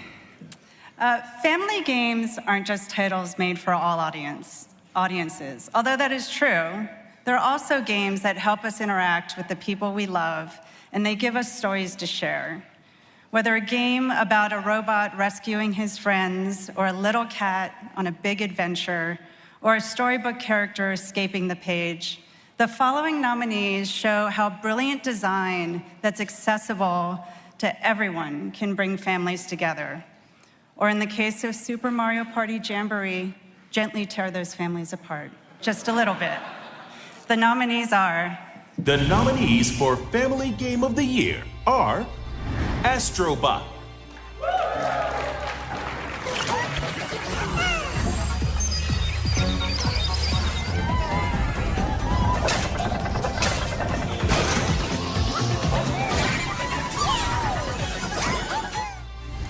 Cat Quest 3,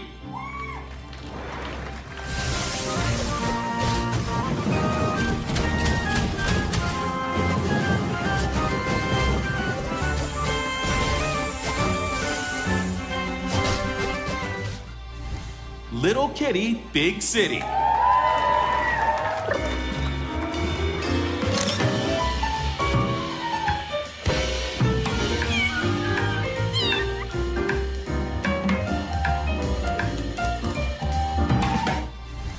the Plucky Squire.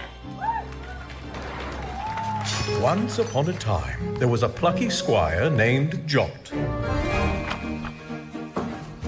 Jot roamed the land in search of adventure, battling beasts. Super Mario Party Jamboree.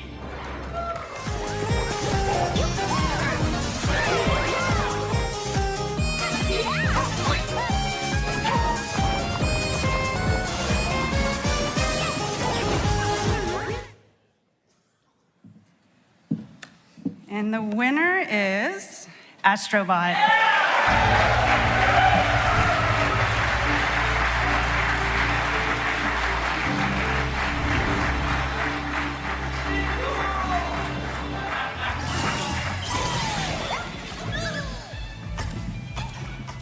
Right. Wow, family games, you know, this is our go-to actually. We care so much about this category. So once again, Team Asobi, you know, back home, all 64 of you, well done from the bottom of my heart. Did you see what I did? 65 minus 1 is 64. Okay. Yeah, family games, it's really important for us because we all have memories, right, from the first games we played. And the people who made those games, they are shaping our lives. You know, and we all ended up working in this industry because maybe at some point our eyes, you know, crossed paths with a video game that was amazing. And so we take it as it's a huge duty, but also a massive privilege to be the people to put games in the hands of kids for the first time. And so this award means the world to us. So thank you so much. Thank you.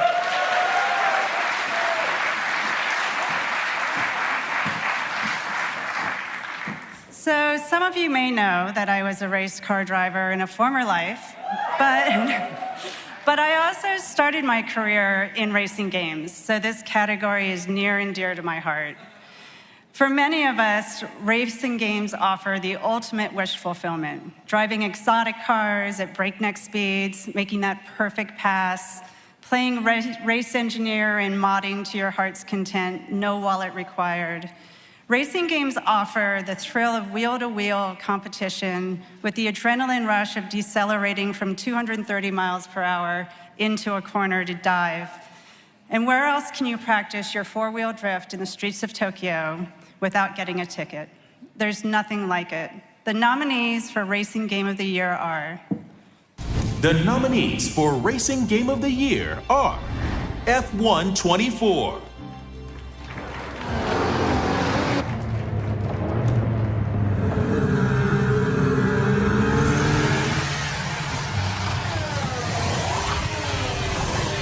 Off we go, back into the race. MotoGP 24.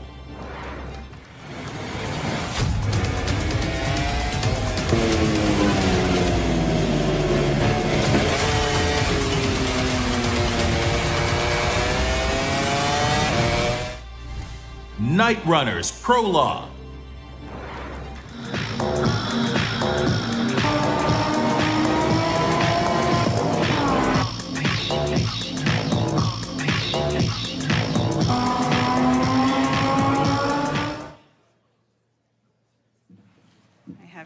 Dual envelope angst. Hold on here.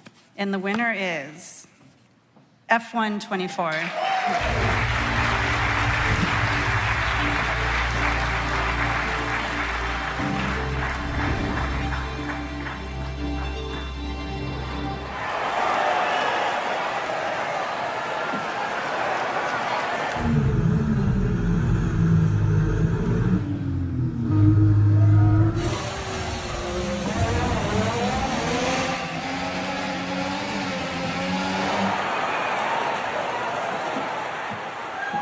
We're accepting this on behalf of our team out in Guilford from the Family D.I.C.E Sports. Thank you so much.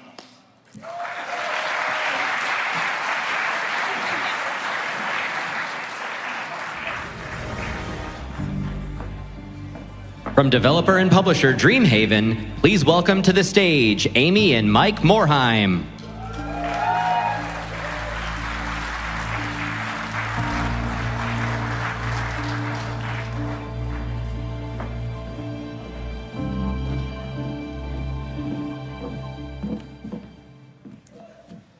Whoever came up with the phrase, there are no more original ideas hasn't met game designers. Even though our industry has been around for more than 50 years, we're still constantly finding new ways and better ways to play. The difference between a good game and a great game often comes down to how it's designed and how well the vision is shared among the development team.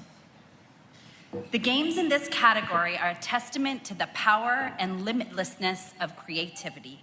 They stand apart from their compelling design, originality, and will be playing them for many years to come. The nominees for Outstanding Achievement in Game Design are...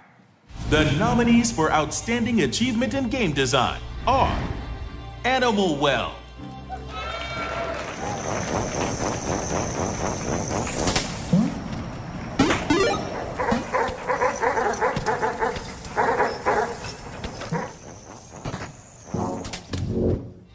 Astrobot,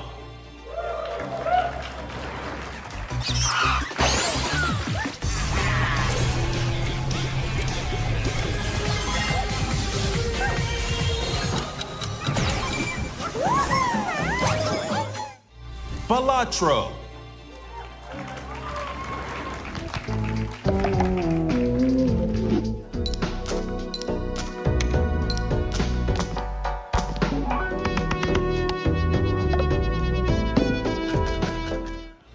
Helldivers 2,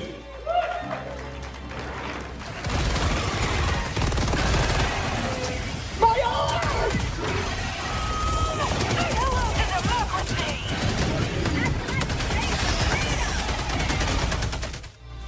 UFO 50,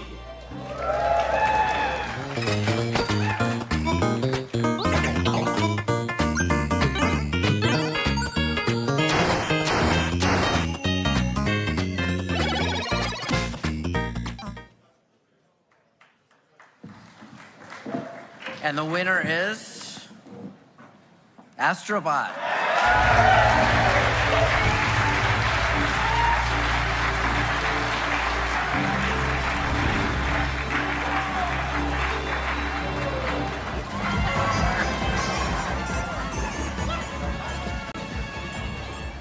Thank you so much. Once again, really game design. I mean, it's like really touching. So once again, Team Asobi back in Japan, they're watching this, and I really want to shout out to the amazing game design team, led by Hironori Yatoku. But of course, it's not just the game design team. The way we work is that everybody really chips their ideas, and from our prototypes to the way it goes to art, animation, audio, everybody chips in. And it's very hard to isolate, game design, honestly, as a single discipline. Is truly a teamwork. And I'd like to add one more, actually, the music. We have our composer tonight, Kenny Young, and I don't know where you are, Kenny. Where are you? But, the galloping soundtrack, the tempo of the game is not possible without music, that comes and just, becomes a marriage with the game and the game design. So, Kenny, thank you so much. And everybody at Team Asobi, well done. Thank you so much.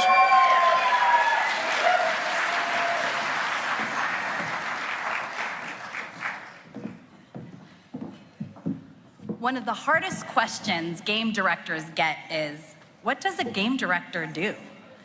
It's a complicated job that's not nearly as simple to explain as, say, a movie director or a CIA director. Game directors are the glue that keep games together. They make sure all the various teams with all the various ideas come together to make one fluid experience. Directing a game means you have to know and do a little bit of everything. And the games nominated for Outstanding Achievement in Game Direction show us what happens when you get it just right. Unique experiences that express the whole team's creativity. The nominees are... The nominees for Outstanding Achievement in Game Direction are 1000 Times Resist. How does it feel to know you're going to outlive us all? You never seen someone cry before? I have, many times. I'll send you back to that time, and we can meet each other all over again. Animal Well.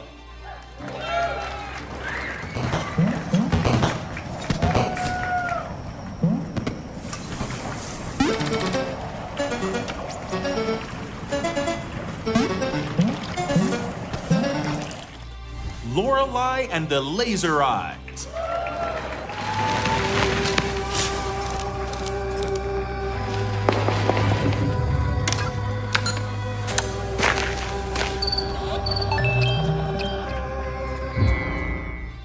Rivet. According to my most recent measurements, it appears that the fifth age has entered its final days.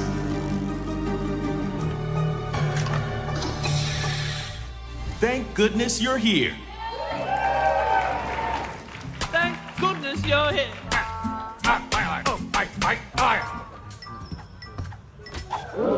Good grief, lad. The front door's right there. We're 10 stories up for crying out loud. And the winner is Animal Well.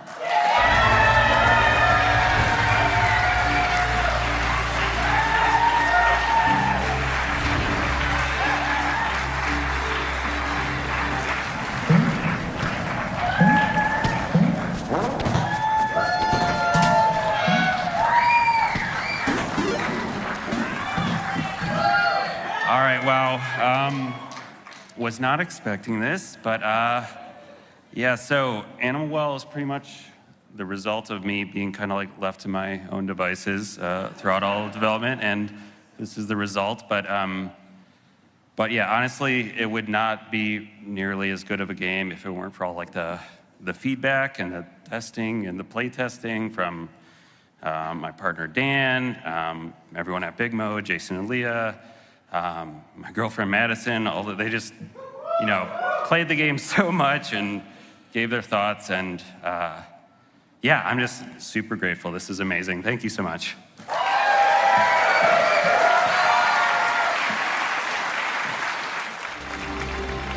Please welcome back Stella Chung and Greg Miller.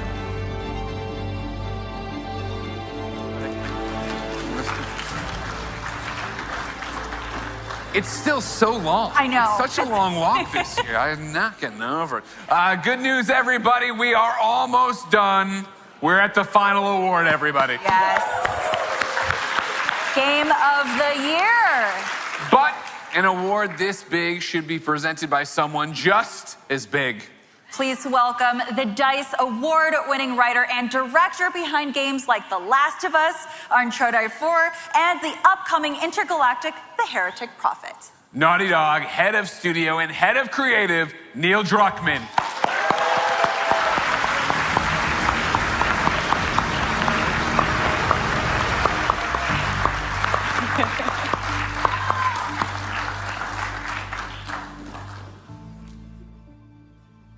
I'm thrilled to be presenting tonight's final honor, Game of the Year, to such a tremendous group of nominees. The studios behind tonight's nominees, all of whom are nominated in this category for the first time, represent a range of brilliant creativity, craft, and artistry. The games these teams have created are shining examples of the kind of diverse, broad experiences games have to offer. Know that whoever wins, each nominee should take immense pride that they were selected by their peers. You all have captivated audiences and inspired countless current and future developers to push our medium forward. So without further ado, I'm excited to announce this year's Game of the Year. The nominees are... The nominees for Game of the Year are Astrobot,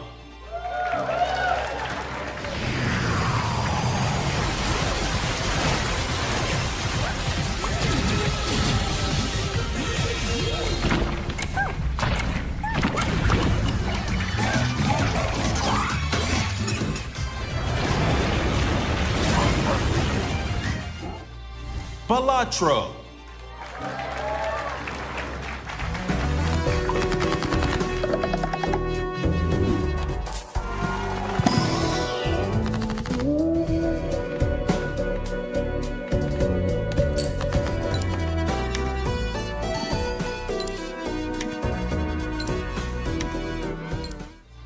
Black Myth, Wukong,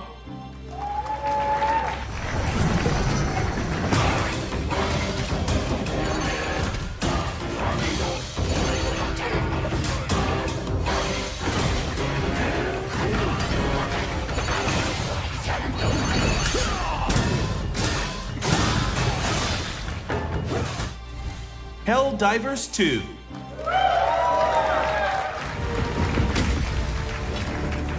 Go now.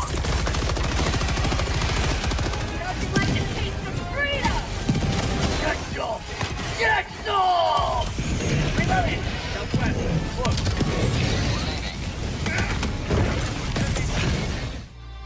Indiana Jones and the Great Circle.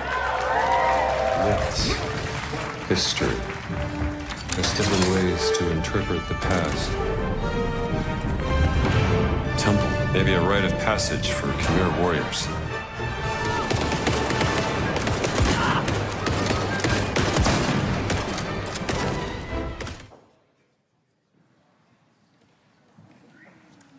And the game of the year is. Those are good games.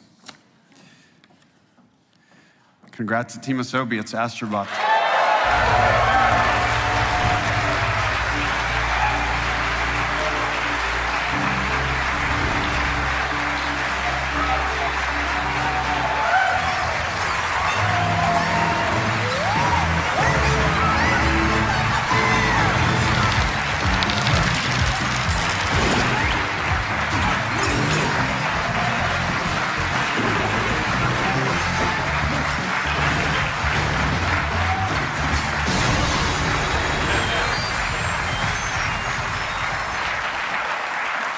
Thank you very much.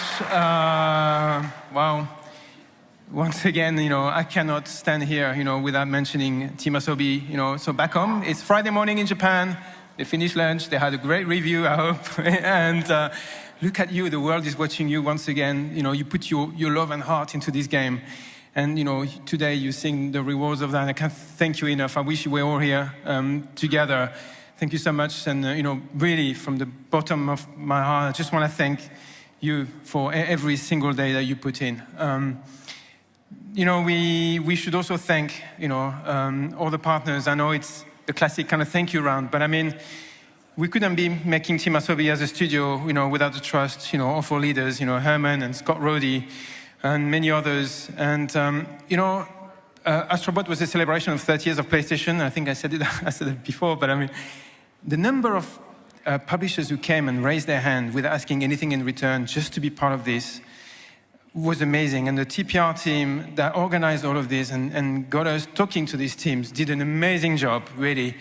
And so playing Astrobot is also like, revisiting 30 years of, video games. And to them, really, to all these publishers, I want to thank you from the bottom of my heart. And please, a round of applause for them.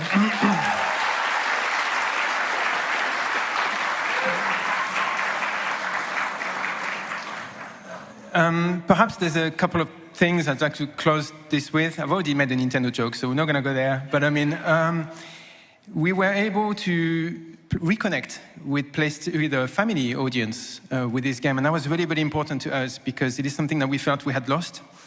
And being able to reconnect, and talk to the audience again was really, really important. But also making a game that isn't, 200 hours long. It was actually quite compact, quite small, with a small team. And I think right now we need to remember that, the fun and the magic can come from very small things, So I hope it serves perhaps as an advice or, for people to give them confidence to do small things, because I think the industry needs it right now as well. And finally, the people that we nominated tonight, honestly, you deserve to win it as much as we do. So to all of you, well done. And thank you very, very much to the Academy for organizing. Thank you.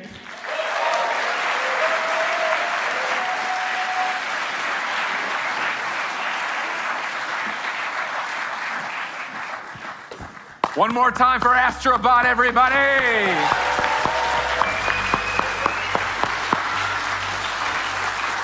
You've done it. You've made it through another DICE, but this is my 9th time hosting DICE, and I've never taken a selfie with everybody. So if we could all crowd in a little bit. Come on, do this. 3, 2, 1. That's it. What a night, everybody. Everyone looks gorgeous in that Everyone photo. looks great. Yeah. Congratulations to all the nominees and winners. Thank you to the Academy voters. And thanks to everyone watching at home. Yes, and I want to take a quick thank you to a quick moment to thank our producers and everyone backstage who made this show happen. Thank you so much. It's all teamwork. It's all teamwork. It's like Ted Price said, it takes a village. Yes, exactly. Also, special shout out to Marissa, who offered to bring me a whole wine bottle back. Oh, wow, that's excellent. Thank you for that. But on that note, good night, everybody. And we do have an after party after this, so we'll see you there. See you there, everybody. Thank you so much.